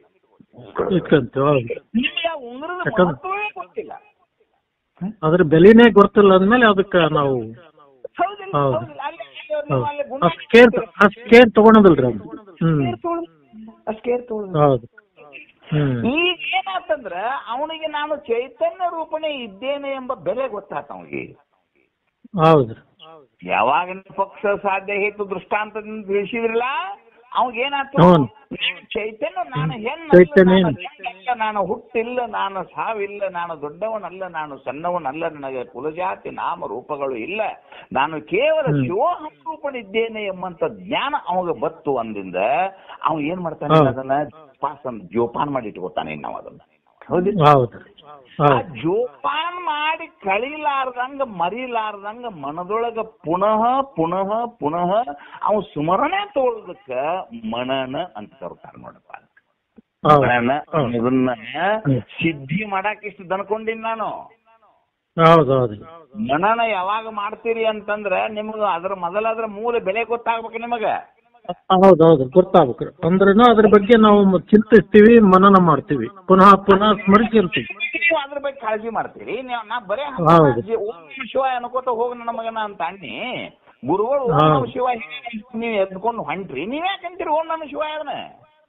ಹೌದ್ರಿ. ನನ್ನ ಮುಂದೆ ನಾಟಕ ಮಾಡ್ತೀರಿ. ಮನೆಗೆ ಹೋದ ನಂತರ ಏನ್ ಹಂಗ ಹೇಳ್ರಿ, ಅವ್ರ ಗುರುಗಳು ಹಂಗ ಶ್ರಾವಣದಾಗ ಹೋಗಿರ್ತೀವ್ರೆ, ಅವ್ರ ಹಂಗ ಹೇಳ್ತಾರೆ, ಅದೇನ್ ನಮ್ಮ ಆಗು ಮಾತಲ್ಲ ಹೇಳ್ರಿ. ನೀವ್ ಯಾಕೆ ಅದನ್ನ ಕೈ ಬಿಡ್ತಾ ಇದ್ದೀರಿ ಅಂದ್ರೆ ಅದ್ರ ಅರ್ಥವನ್ನ ನಾನು ನಿಮಗ ಯುಕ್ತಿ ಪ್ರಮಾಣಗಳನ್ನೇ ಹೇಳಿಲ್ಲ. ಹೌದಿಲ್ಲ? ಈಗ ನಿಮಗೆ ಏನು ಯುಕ್ತಿ ಪ್ರಮಾಣದಿಂದ ಹೇಳಿನಂದ್ರ ನೀವು ಚೈತನ್ಯ ರೂಪಣೆ ಆಗಿದ್ದಿ ಅಂತ ನಿಮ್ಮ ಬಾಯಿಂದನೇ ಬಿಡಿಸ್ಬಿಟ್ನಿ ಈಗ ಅದನ್ನ. ಹೌದ್ರಿ. ನಿಮ್ಮ ಬಾಯಿಂದ ನೀವು ಒಪ್ಕೊಂಡ್ರಿ ಈಗ ಅದನ್ನ. ಒಪ್ಕೊಂಡಿರಿ. ಒಪ್ಪಿಕೊಂಡಂತಹ ಒಂದು ಉತ್ತಮವಾದಂತಹ ಒಂದು ಕಿಮ್ಮತ್ತಿನ ವಸ್ತು ನಿಮಗೆ ಸಿಕ್ಕಾಗ ನೀವೇನು ಮರುತ್ತೀರೇನ ಅದನ್ನು? ಇಲ್ರಿ, ಅದನ್ನ ರಕ್ಷಣೆ ಮಾಡ್ತೀವಿ, ಇಟ್ಕೊಂಡಿರ್ತೀವಿ, ಕಾದಿಟ್ಕೊಂಡಿರ್ತೀವಿ. ಈ ರಕ್ಷಣಾ ಮಾಡ್ಕೊಂಡ ಅಂತಃಕರಣಗಳು ಒಂದೇ ಸಮನೆ ಅದರ ಬಗ್ಗೆ ನೆನಹಿನ ಒಂದು ಓತಪ್ರೋತವಾದಂತ ವ್ಯವಹಾರ ನಡೀತೈತಲ್ಲ, ಆ ವ್ಯವಹಾರಕ್ಕೆ ಬರುತ್ತಾರೋ ಅಂದ್ರೆ ಮನನ ಅಂತ ಕರೀತಾರ ನೋಡೋದಕ್ಕೆ. ಹೌದು, ಮನನ ಹಂಗ ಆಗುದಿಲ್ಲ ಅದು. ಹೌದಿಲ್ಲ? ಆ ಮನನಕ್ಕೆ ವ್ಯಾಖ್ಯಾರ್ಥ ಹೆಂಗ್ ಮಾಡ್ತಾರಂದ್ರೆ, ಶ್ರವಣದಿಂದ ಸಿದ್ಧವಾದ ಅರ್ಥವನ್ನು ಹೇಳ್ರಿ ಅಂದ್ರ ಒಂದ್ಸಲ ನೋಡೋಣ. ಶ್ರವಣದಿಂದ ಸಿದ್ಧವಾದ ಅರ್ಥವನ್ನು ಪುನಃ ಪುನಃ ಸ್ಮರಿಸುವುದಕ್ಕೆ ಮನನವೆನ್ನುತ್ತಾರೆ. ಕರೆಕ್ಟ್. ಪೂರ್ಣ ಹೇಳಿ ನೋಡೋಣ, ಈಗ ಅದನ್ನ ಪೂರ್ಣ ಹೇಳಿ. ಶ್ರವಣದಿಂದ ಸಿದ್ಧವಾದ ಅರ್ಥವನ್ನು ಪುನಃ ಪುನಃ ಸ್ಮರಿಸುವುದಕ್ಕೆ ಮನನವೆಂದು ಕರೆಯಲಾಗುತ್ತದೆ. ಬರೆದಿಟ್ಕೋರಿ, ಇದನ್ನ ಬರೆದಿಟ್ಕೋರಿ. ಆ ಮನನ ಹಂಗ ಮಾಡುದಿಲ್ಲ ನೀವು ಅದನ್ನ. ಪೊಲೀಸರು ಕಳ್ಳನ ಹಿಡ್ಕೊಂಡು ಮುಕ್ಕಳಿ ಮೇಲೆ ಚರ್ಮ ಸುಳಂಗ್ ಹೊಡೆದ್ರಂದ್ರ ಆ ಹೊಡ್ತ ಅವನಿಗೆ ಇನ್ನೊಮ್ಮೆ ಪೊಲೀಸರನ್ನ ಕಾಣ್ಕೊಡ್ಲಿ ನೆನಪಾಕತ್ ನೋಡ. ಮಣ್ಣನ ಯಾವಾಗ ಹಾಕದು ಮುಕ್ಕಳಿ ಮ್ಯಾಗ ಚರ್ಮ ತೆಗದಾರ. ಹಂಗ ಗುರುವಿನ ಹತ್ತಿರ ಕುಳಿತಂತ ಶಿಷ್ಯ ಶ್ರವಣದಿಂದ ಸಿದ್ಧವಾದ ಅರ್ಥ ಅದು. ಒಂದೇ ಶಿಕ್ಷಕ ಹಾಕುದಿಲ್ಲ ಇದು. ಸದಾ ಸದ್ಗುರುಗಳ ಪಾದದಡಿಯಲ್ಲಿ ಕುಳಿತುಕೊಂಡು ಗುರುವೇ ಗುರುವೇ ಗುರುವೇ ಅಂತ ಒಂದೇ ಸಮನೆ ಹರಿಬಿದಂತ ಶಿಷ್ಯನಿಗೆ ಅವನಿಗೆ ಏನಾಗ್ತತಿ, ಅವನಿಗೆ ಶಾಸ್ತ್ರದ ನಿಷ್ಕರ್ಷೆಯಿಂದ, ಪಕ್ಷ ಸಾಧ್ಯ ಹೇತು ದೃಷ್ಟಾಂತಗಳ ನಿಷ್ಕರ್ಷೆಯಿಂದ ನಾನು ದೇವನೇ ಇದ್ದೇನೆ ಅನ್ನುವಂಥದ್ದು ಸಿದ್ಧ ಕಟ್ಟದು. ಶ್ರವಣದಿಂದ ಸಿದ್ಧವಾದ ಅರ್ಥವನ್ನು ಪುನಃ ಪುನಃ ಸ್ಮರಣೆಗಳು ತರುವುದಕ್ಕೆ ಏನ್ ಅನ್ಬೇಕದಕ್ಕೆ ಮನನ. ಆ ಮನನ ಏನ್ ಮಾಡ್ತದ ನಿಮ್ಮನ್ನ ಅಂದ್ರೆ, ಅಲ್ಲಿ ಅವ್ರು ಬರ್ದಾರ, ಅಲ್ಲಿ ಪರವು ಆಣೋ ಅಹುದೋ ಅಲ್ಲವೋ, ಅಲ್ಲಿ ನೋಡ್ರಿ ಕೊನೆ ಲೈನ್ ಐತ್ ನೋಡ್ರಿ. ಅದನ್ನ ಅಲ್ಲಿ ನಿಮ್ ಕಡೆ ಗ್ರಂಥ ಐತೋ ಇಲ್ಲೋ, ಅದು ಎಕೋ ಐತೋ ಅಲ್ಲಿ ನೋಡ್ಕೋರಿ ಅದನ್ನ. ಪರನು ಅಂದ್ರೆ ಪರಬ್ರಹ್ಮ ವಸ್ತು ನಾನು ಹೌದೋ ಅಲ್ಲವೋ ಅನ್ನುವಂಥ ವಿಪರೀತ ಭಾವನೆಯನ್ನ ತೊಡೆದು ಹಾಕ್ಬಿಡ್ತು ನೋಡ. ಮನನಲಿಂಗ ಇಲ್ಲಿಗೆ ಆ ಮನನವು ಶಿಷ್ಯನಿಗೆ ಅಂತರ್ಗತವಾಗಿ, ಆ ಮನನವು ಅದು ಹಾಲು ಕಾಸಿದಂಗ. ಈಗ ಎಮ್ಮೆ ಹಿಂಡ್ಕೊಂಡು ಬಂದ ಆ ಹೆಣ್ಮಗಳು ಹೆಂಗ್ ಕಾಸ್ತಾಳಂದ್ರೆ, ಗ್ಯಾಸ್ ದಗದಗ ಕಾಸ್ತಾಳ. ಅದನ್ನ ಗ್ಯಾಸ್ ಏನ್ ಮಾಡ್ತಾಳ, ಸಣ್ಣಂಗಿಡ್ತಾಳ. ಅದನ್ನ ಸಣ್ಣಂಗಿಟ್ಟು ಹಾಲಿನ ಹಂಡಿ ಅದ್ರ ಮ್ಯಾಲ ಇಟ್ಟು ಮೆಲ್ಲಕ್ಕೆ ಕಾಯ್ದ್ರೆ ಆ ಹಾಲಿನೊಳಗಿನ ಆ ತುಪ್ಪದ ಅಂಶ ಕೆನೆ ರೂಪದಿಂದ ಅದು ಮೆಲ್ಲಕ್ಕೆ ಮ್ಯಾಕ್ ಬರ್ತದೆ. ಅವು ಅದನ್ನ ಹಂಗ ನೀವು ಗ್ಯಾಸ್ ದಗದಗದಾಗ ಇಟ್ಟು ಉಕ್ಕಿ ಒಲಿ ಕೂಡ್ತಾವು. ಅದನ್ನ ಹೆಂಗ ಆ ಜಾನ ಹೆಣ್ಮಗಳ ಹೆಂಗ ಹಾಲು ಕಾಚಿ ಕೆನಿ ಬರುವಂಗ ಮಾಡಿ ಅದಕ್ಕೆ ಮುಂದ್ ಒಂದು ಉಷ್ಣ ತೀರಿದ ನಂತರ ಅದಕ್ಕೊಂದು ಹೆಪ್ಪ ಹಾಕಿ ಅದನ್ನ ಮೊಸರು ಮಾಡಿ ಬೆನ್ನಿ ಮಾಡಿ ಆಕೆ ಹೆಂಗ ಮುಂದೆ ತಗೋತಾಳಲ್ಲ, ಹಂಗ ಆ ಶಿಷ್ಯ ಏನ್ ಮಾಡ್ದ ಅಂದ್ರೆ, ಅಂತಃಕರಣದಲ್ಲಿ ಆ ಶ್ರವಣದಿಂದ ಸಿದ್ಧವಾದ ಅರ್ಥವನ್ನ ತನ್ನ ಎದೆಯಾಗಿಟ್ಟುಕೊಂಡು ಅದನ್ನ ಜೋಪಾನ ಮಾಡಿ ಪುನಃ ಪುನಃ ಸ್ಮರಣ ಮಾಡಿ ಆ ಸ್ಮರಣದೊಳಗ ಈಗ ಒಂದ್ 6-7 ತಿಂಗಳ ಅಲ್ಲಿ ದಿನ ಅಲ್ಲೇ ನಾನು ಕಬ್ಬು ಕಡಿಯಾಕ ಹೋಗ್ತಾನೆ. ಅಲ್ಲೇ ಆ ಕಬ್ಬು ಕಡಿಯಾಕ ಹೋದಲ್ಲೇ ಅಲ್ಲೇ ಇವ್ರ ಕಬ್ಬು ಕಡಿಯೋ ಮಂದಿ ಬಂದಾರ ಹೊಲ್ದಾಗ. ಅವ್ರ ಏನ್ ಮಾಡ್ತಾರ, ಕಡದ್ ಬ್ಯಾಸೊತ್ತ ಅಲ್ಲೇ ಒಂದ್ ಕಬ್ಬಿನ ದಂಡ್ಯಾಗ ಹುಲ್ಲಿನ ದಂಡ್ಯಾಗ ಕೂಸ್ ಹಾಕೊಂಡ ಕೂಸಿಗೆ ಮಲಿ ಕುಡಿಸ್ಕೋತ ಮಾಡ್ಕೋತಾಳ ಹೆಣ್ಮಗಳಿಗೆ. ಅಲ್ಲಿ ಆ ಕೂಸು ರೌದ್ಯಾಗನ ಆ ಹೆಣ್ಮಗಳು ರೌದ್ಯಾಗನ ಆ ಕೂಸ ಕುಡಿಕೋತ ಅಲ್ಲೇ ನಿದ್ದೆ ಹತ್ತತಾವ. ಹೆಣ್ಮಗಳು ಕುಡಿಸಿಗೋತ ಅಲ್ಲೇ ನಿದ್ದೆ ಹತ್ತಿರ್ತಾವ. ಸಿಗಿಲ್ಲ, ಅವ್ರಿಗೇನು ಮಚ್ಚರದಾನಿ ಕಟ್ಟಿಲ್ಲ, ಅವ್ರಿಗೇನು AC ಹಾಕಿಲ್ಲ. ಆದ್ರ ಆ ಕೂಸ ಮತ್ತು ತಾಯಿ ಇಬ್ರು ನಿದ್ದೆ ಮಾಡಕತ್ತಾರಿಲ್ಲ ಅವರಲ್ಲಿ. ಹಂಗ ಆ ಮನನದಿಂದ ಉತ್ಪನ್ನವಾದಂತಹ ಆನಂದವನ್ನ ಅಂತಃಕರಣದೊಳಗ ಅನುಭವಿಸುವುದಕ್ಕೆ ನಿಧಿಧ್ಯಾಸನ ಬೇಕು. ನಿಧಿಧ್ಯಾಸನ ಹೇಳ್ರಿ. ಈಗ ಮೊದಲು ಏನ್ ಮಾಡಿದೀವಿ, ಶ್ರವಣದಿಂದ ಪುನಃ ಪುನಃ ಸ್ಮರಿಸುವುದಕ್ಕ ಮನನ ಅಂತ ತೋರಿಸಿದ್ರು. ಮನನ ಅಂದ್ರಿ, ಈಗ ಮನನದಿಂದ ಹೌದ್ರಿ. ಶಬಾಷ್. ಆ ಮನನದಿಂದ ಸಿದ್ಧವಾದ, ಹೌದು, ಈ ಶ್ರವಣದಿಂದ ಸಿದ್ಧ ಆಗಿ ಮನನಕ್ಕೆ ಬಂದಿದ್ರೆ, ಹೌದ್ರಿ. ಇನ್ನು ಮನನದಿಂದ ಸಿದ್ಧವಾಗಿ ಮುಂದೆ ಎದಕ್ಕೆ ಹೋಗ್ತೀರಿ ಈಗ ನೀವು? ಆ ನಿಧಿಧ್ಯಾಸ. ನಿಧಿಧ್ಯಾಸ ಅಂದ್ರೆ ಏನಲ್ಲ, ನಿಧಿ ಅಂದ್ರೆ ಸಂಪತ್ತು. ನಿಧಿ ಅಂದ್ರೆ ಏನು? ನಿಧಿ ಅಂತಂದ್ರೆ ಏನು? ಸಂಪತ್ತು. ಧ್ಯಾಸ ಅಂದ್ರೆ ಅದೇ ಧ್ಯಾನದಾಗಿರೋದು, ಹೌದಿಲ್ಲ? ಈಗ ನೀವು ಕಿಶದ ಇಟ್ಕೊಂಡವ್ರು ಎಣ್ಣೆದ ಮಾಡ್ಕೊಂಡಾಗ ಅದು ನಿಮ್ಮ ಕಿಶದಾನ ಪಾಕೆಟ್ ಕಡೆ ನಿಮ್ ಧ್ಯಾಸ ಇರ್ತತಿಲ್ಲ, ಕೈ ಎಲ್ಲ ಅಲ್ಲೇ ಇರ್ತೈತ್ರಿ. ಹಂಗ ನಾನು ಬ್ರಹ್ಮನೇ ಇದ್ದೇನೆ, ನಾನು ಬ್ರಹ್ಮನೇ ಇದ್ದೇನೆ, ನಾನು ಬ್ರಹ್ಮನೇ ಇದ್ದೇನೆ ಅನ್ನುವಂತ ಧ್ಯಾಸ ನಿಮಗೆ ಹಗಲಿರಳು. ಅದಕ್ಕೆ ಅವ್ರ ದೃಷ್ಟಾಂತದಲ್ಲಿ ಬಹಳ ಅವರು ಶಾಸ್ತ್ರವನ್ನು ಬಹಳ ಚಂದ ಹೇಳ್ತಿರ್ತಾರೆ. ಅಂದ್ರೆ ಏನು? ವಿರೋಧ ವೃತ್ತಿ ನಿರಾಕರಣಂ. ಅವ್ನ ನಿಧಿಧ್ಯಾಸ ಲಕ್ಷಣ ಹೆಂಗಿರ್ತೇನೆ ಅಂದ್ರೆ, ಇಲ್ಲಿ ತಕ್ಕ ನಾನು ಜೀವನಿದ್ದೇನೆ, ನಾನು ಗಂಡು, ನಾನು ಹೆಣ್ಣು, ನಾನು ಬ್ರಾಹ್ಮಣ, ನಾನು ಕ್ಷತ್ರಿಯ, ಇವೆಲ್ಲ ವಿರೋಧಗಳಿದ್ದು ಅಲ್ಲಿ. ಹೌದ್ರಿ. ಇವುಗಳ ನಿರಾಕರಣೆಯನ್ನು ಮಾಡಿಬಿಟ್ಟದು ಒಮ್ಮೆಗ್ಲಿ. ಅದು ವಿರೋಧ ವೃತ್ತಿ ನಿರಾಕರಣಂ, ಅವಿರೋಧ ವೃತ್ತಿ ಸ್ವಾಗತಂ. ಹೌದು, ನಾನು ಕೇವಲ ದೇವನೇ ಇದ್ದೇನೆ ಎಂಬಂತ ನೆನಹು ಸದಾ ಕಾಲ ನಿಮ್ಮ ಅಂತಃಕರಣದಲ್ಲಿ ದರ್ಶನಿಸಕೈತಿ ಅಂತಂದ್ರೆ ಅದಕ್ಕೆ ಏನ್ ಅನ್ಬೇಕು? ನಿಧಿಧ್ಯಾಸ ಅಂತ ಕರೀಬೇಕು. ಅದನ್ನ ಮುಂದಿನ ಓದ್ರಿ, ಮುಂದಿನ 3ನೇ ನುಡಿ ಓದ್ರಿ. ಮೊದಲು ವರೆದ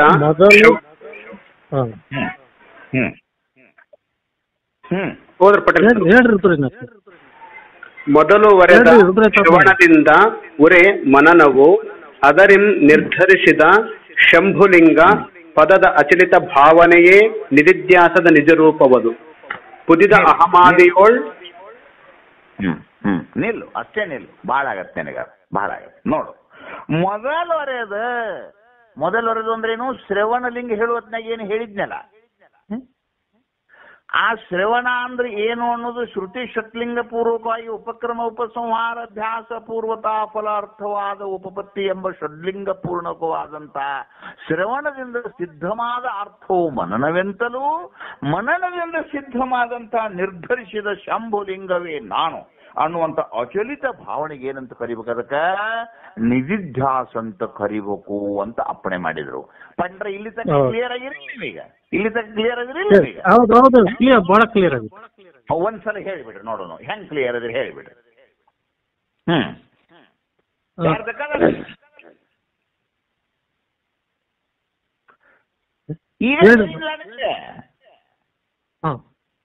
ಈಗ ಯುಕ್ತಿಗೆ 4 ಗುಣಗಳು ಅಂದ್ರೆ 4 ಪಾದಗಳಿದಾವೆ: ಪಕ್ಷ, ಸಾಧ್ಯ, ಹೇತು, ದೃಷ್ಟಾಂತ. ಇಲ್ಲಿ ಪಕ್ಷ ಅಂದ್ರೆ ಎಕ್ಸಾಂಪಲ್ ನಾವು ಕೋರ್ಟ್ನಲ್ಲಿ ಈ ಪಕ್ಷ ಅಂತ ಇರ್ತೈತೆ, ಅದು ಜೀವ. ಇಲ್ಲಿ ಜೀವನೇ ಪಕ್ಷ. ಈಗ ಏನು ನಾನು ಬ್ರಹ್ಮನಿದ್ದೀನಿ ಅಂತ ಅದನ್ನ ನಾವು ಸಾಧಿಸ್ಬೇಕಾಯ್ತಿ, ಅದು ಸಾಧ್ಯ. ಅದು ಆದ್ಮೇಲೆ ಅಲ್ಲೇನಾಯ್ತು, ನಾವು ಸಾಧಿಸ್ಬಿಟ್ಟಿವಿ. ಜೀವೋ ಬ್ರಹ್ಮೈ ನಾ ಪರ್ವ, ನೀನೇ ಜೀವನಿದ್ದೀಯ, ನೀನೇ ಬ್ರಹ್ಮನಿದ್ದೀಯ ಅಂತ.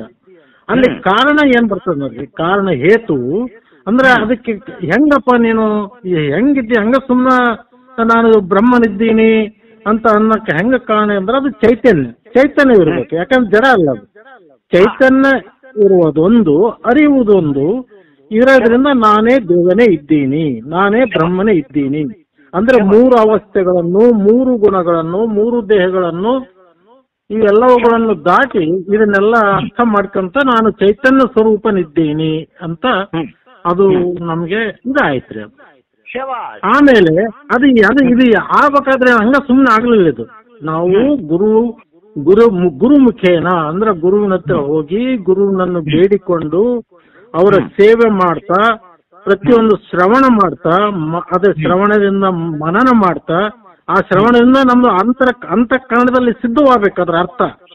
ಹಂಗ ಈ ಕಡೆ ಕಿವಿ ಬಿಡಂಗಿಲ್ರಿ ಬುದ್ಧಿ.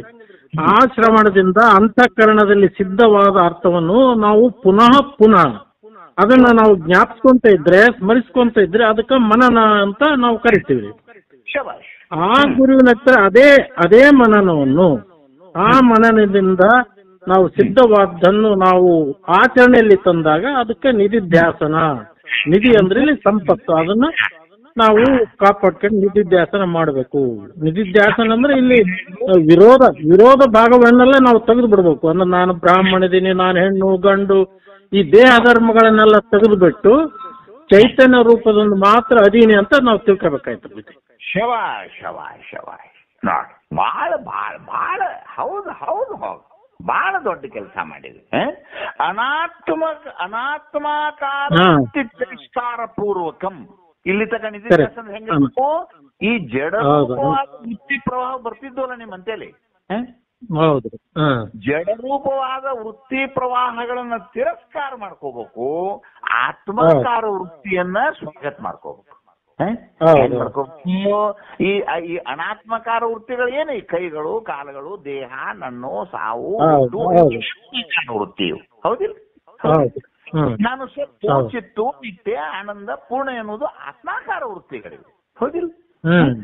ಆತ್ಮಾಕಾರ ವೃತ್ತಿಗಳನ್ನ ಸ್ವಾಗತ ಮಾಡ್ಕೋಬೇಕು, ಅನಾತ್ಮಾಕಾರ ವೃತ್ತಿಗಳನ್ನ ತಿರಸ್ಕಾರ ಮಾಡಿಕೊಳ್ಳುವಂತ ಒಂದು ಮಹಾನ್ ದೃಷ್ಟಕ್ಕೆ ಏನ್ ಅನ್ಬೇಕು, ಅದಕ್ಕ ನಿಧಿಧ್ಯಾಸ ಅಂತ ಕರಿಬೇಕು. ದೃಷ್ಟಾಂತ ಏನಪ್ಪಾ? ನಿಧಿಯನ್ನು ಒಬ್ಬ ಜಿಪುಣನು ನಿಧಿಯನ್ನು ಕಾಯುವ ತೆರರಿ. ಒಬ್ಬ ಜಿಪುಣಾಗ್ರೇಸರ್ ಇರ್ತಾನೆ, ಅವನು ತಿಜೂರಿ ರೊಕ್ಕ ಇಟ್ಟಿರ್ತಾನೆ, ಕಳ್ರು ಓದಿಗಿದಾರ ಅಂತ ಹೇಳಿ ಕೆಟ್ಟ ಹಾಕೋತಾನವ. ಹೌದ್ರಿ? ಹಾಗೆ ಯಾವ ಪುಣ್ಯ ಪುರುಷ ಸದ್ಗುರುವಿನಿಂದ ಪಡೆದಂತ ಮನನ ರೂಪದಿಂದ ಸಿದ್ಧವಾದ ಅರ್ಥವನ್ನ ತನ್ನ ಅಂತಃಕರಣದಲ್ಲಿ ಜೋಪಾಸನ ಮಾಡಿ ತಾಯಿ ಮಗುವಿಗೆ ಮೊಲೆ ಕುಡಿಸಿ ನಿದ್ರೆ ಮಾಡಿದ ತೆರದಿ ಯಾವಾತನು ಆನಂದ ರೂಪವಾಗಿ ಇರ್ತಾನೋ ಅದಕ್ಕೆ ಏನಂತ ಕರಿಬೇಕು? ಅದಕ್ಕೆ ನಿಧಿಧ್ಯಾಸನ. ಅದಕ್ಕೆ ದೃಷ್ಟಾಂತ ಏನ್ ಮಾಡಿದ್ರು?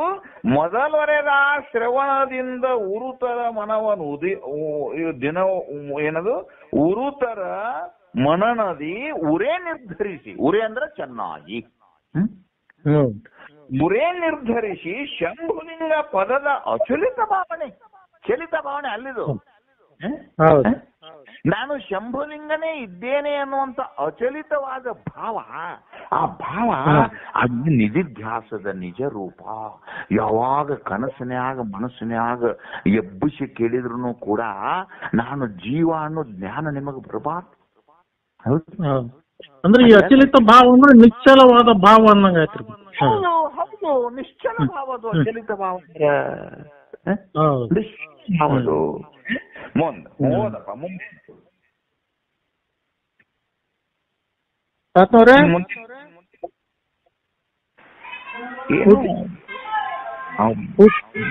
ಎಲ್ಲ ತೊಂದರೆಗಳಿದ್ದಾರೆ. ಹೇಳ್ತೇನೆ. ಪುದಿದ ಅಹಮಾದಿಯೋಳ್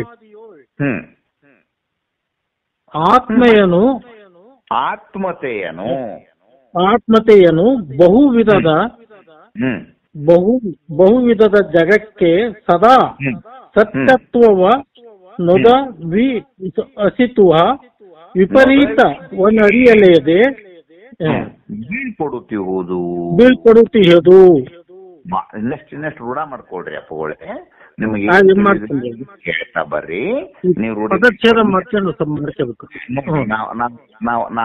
ನಾವು ಓದ್ ತೋರಿಸ್ತೇನೆ, ನೋಡ್ಕೊಳ್ರಿ. ಅಲ್ಲಿ ಪುದಿದ ಅಹಮಾದಿಯೋಳು, ಪುದಿದ ಅಂದ್ರೆ ಹುಟ್ಟಿದ, ಅಹಂ ಅಂದ್ರೆ ನಾನು ಎಂಬ, ಪುದಿದ ಅಹಮಾದಿಯೋಳು ನಾನೆಂಬುವುದರಲ್ಲಿ ಆತ್ಮತೆಯನು ಬಹುವಿಧದ ಜಗಕ್ಕೆ ಸದಾ ಸತ್ಯತ್ವವ.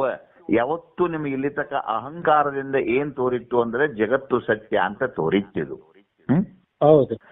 ಯಾವಾಗ ನಿಧಿಧ್ಯಾಸಲಿಂಗದಲ್ಲಿ ಮನನದಿಂದ ಸಿದ್ಧವಾದ ಅರ್ಥವನ್ನು ನಿಧಿಧ್ಯಾಸದಲ್ಲಿ ನೀವು ಜೋಪಾಸನ ಮಾಡಿದಿರೋ ಆವಾಗ ಈ ವಿಪರೀತ ಭಾವ ಅಂದ್ರೆ ಶ್ರುತಿ ವಾಕ್ಯಗಳು ಜೀವ ಬ್ರಹ್ಮರು ಏಕತ್ವವನ್ನು ಪ್ರತಿಪಾದಿಸುತ್ತವೋ ಅಥವಾ ಅನೇಕತ್ವವನ್ನು ಪ್ರತಿಪಾದಿಸುತ್ತವೆಯೋ ಅಥವಾ ಎರಡನ್ನೂ ಪ್ರತಿಪಾದಿಸುತ್ತವೆ ಅನ್ನುವಂತ ವಿಪರೀತ ಭಾವ ಯಾಕ ಚಂದ್ರೋದಯದಲ್ಲಿ ನೀವು ಎಷ್ಟು ಗಂಟೆಗೆ ಕೇಳಿರೋ ಗೊತ್ತಿಲ್ರಿ ಪಾಟೀಲ್ ಸರ್ ನನಗೆ. ನಿಮಗೆ ಏನಿತ್ತಲ್ಲ ವಿಪರೀತ ಭಾವಗಳಂದ್ರೇನು, ನಿಮಗೆ ಅಸಂಭಾವನೆಗಳಂದ್ರೇನು, ನಿಮಗೆ ಅವು ಎಲ್ಲವನ್ನು ನಾನು ಇನ್ನೊಂದ್ಸಲ ಮತ್ತೆ ನಿಮಗೆ ಪಾಠ ಮಾಡ್ತೇನೆ. ಆದ್ರೂ ನೀವು ಇವತ್ತು ಇಷ್ಟು ಇದನ್ನ ನೀವು ನಮಗೆ ವಿರೋಧಾಳಿಯಾಗಿ ನೀವು ಇವತ್ತು ಪ್ರಯತ್ನ ಮಾಡಿದ್ದು, ಇದು ನಿಮ್ಮ ಜೀವನದಲ್ಲಿ ಒಂದು ದೊಡ್ಡ ಲಾಭದಾಯಕವಾದಂತ ಕೆಲಸ ಮಾಡಿದ್ರಿಪ್ಪ. ಇದು ಸಾಮಾನ್ಯವಾದ ಕೆಲಸ ಅಲ್ಲ. ಈ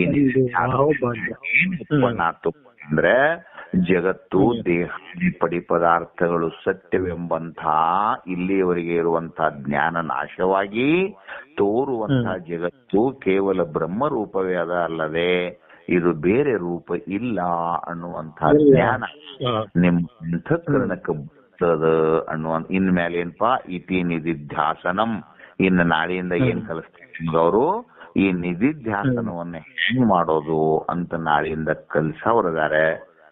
ಎಷ್ಟು ಮಂದಿ ಪಾಠಕ್ಕೆ ಇದ್ದಿರ್ತೀವೋ, ಎಷ್ಟು ಮಂದಿ ತಿಳಿತೀವೋ ಇದನ್ನ, ಅದೇನು ನಿಮಗ್ ತಿಳಿಲಿಲ್ಲ ಅಂದ್ರೂ ನೀವ್ ಯಾರು ಬೇಜಾರು ಮಾಡ್ಕೋಬೇಡ್ರಿ. ಯಾಕಂದ್ರೆ ನೋಡ್ರಿ, ಸಾಮಾನ್ಯವಾಗಿ ಈ ಜ್ಞಾನ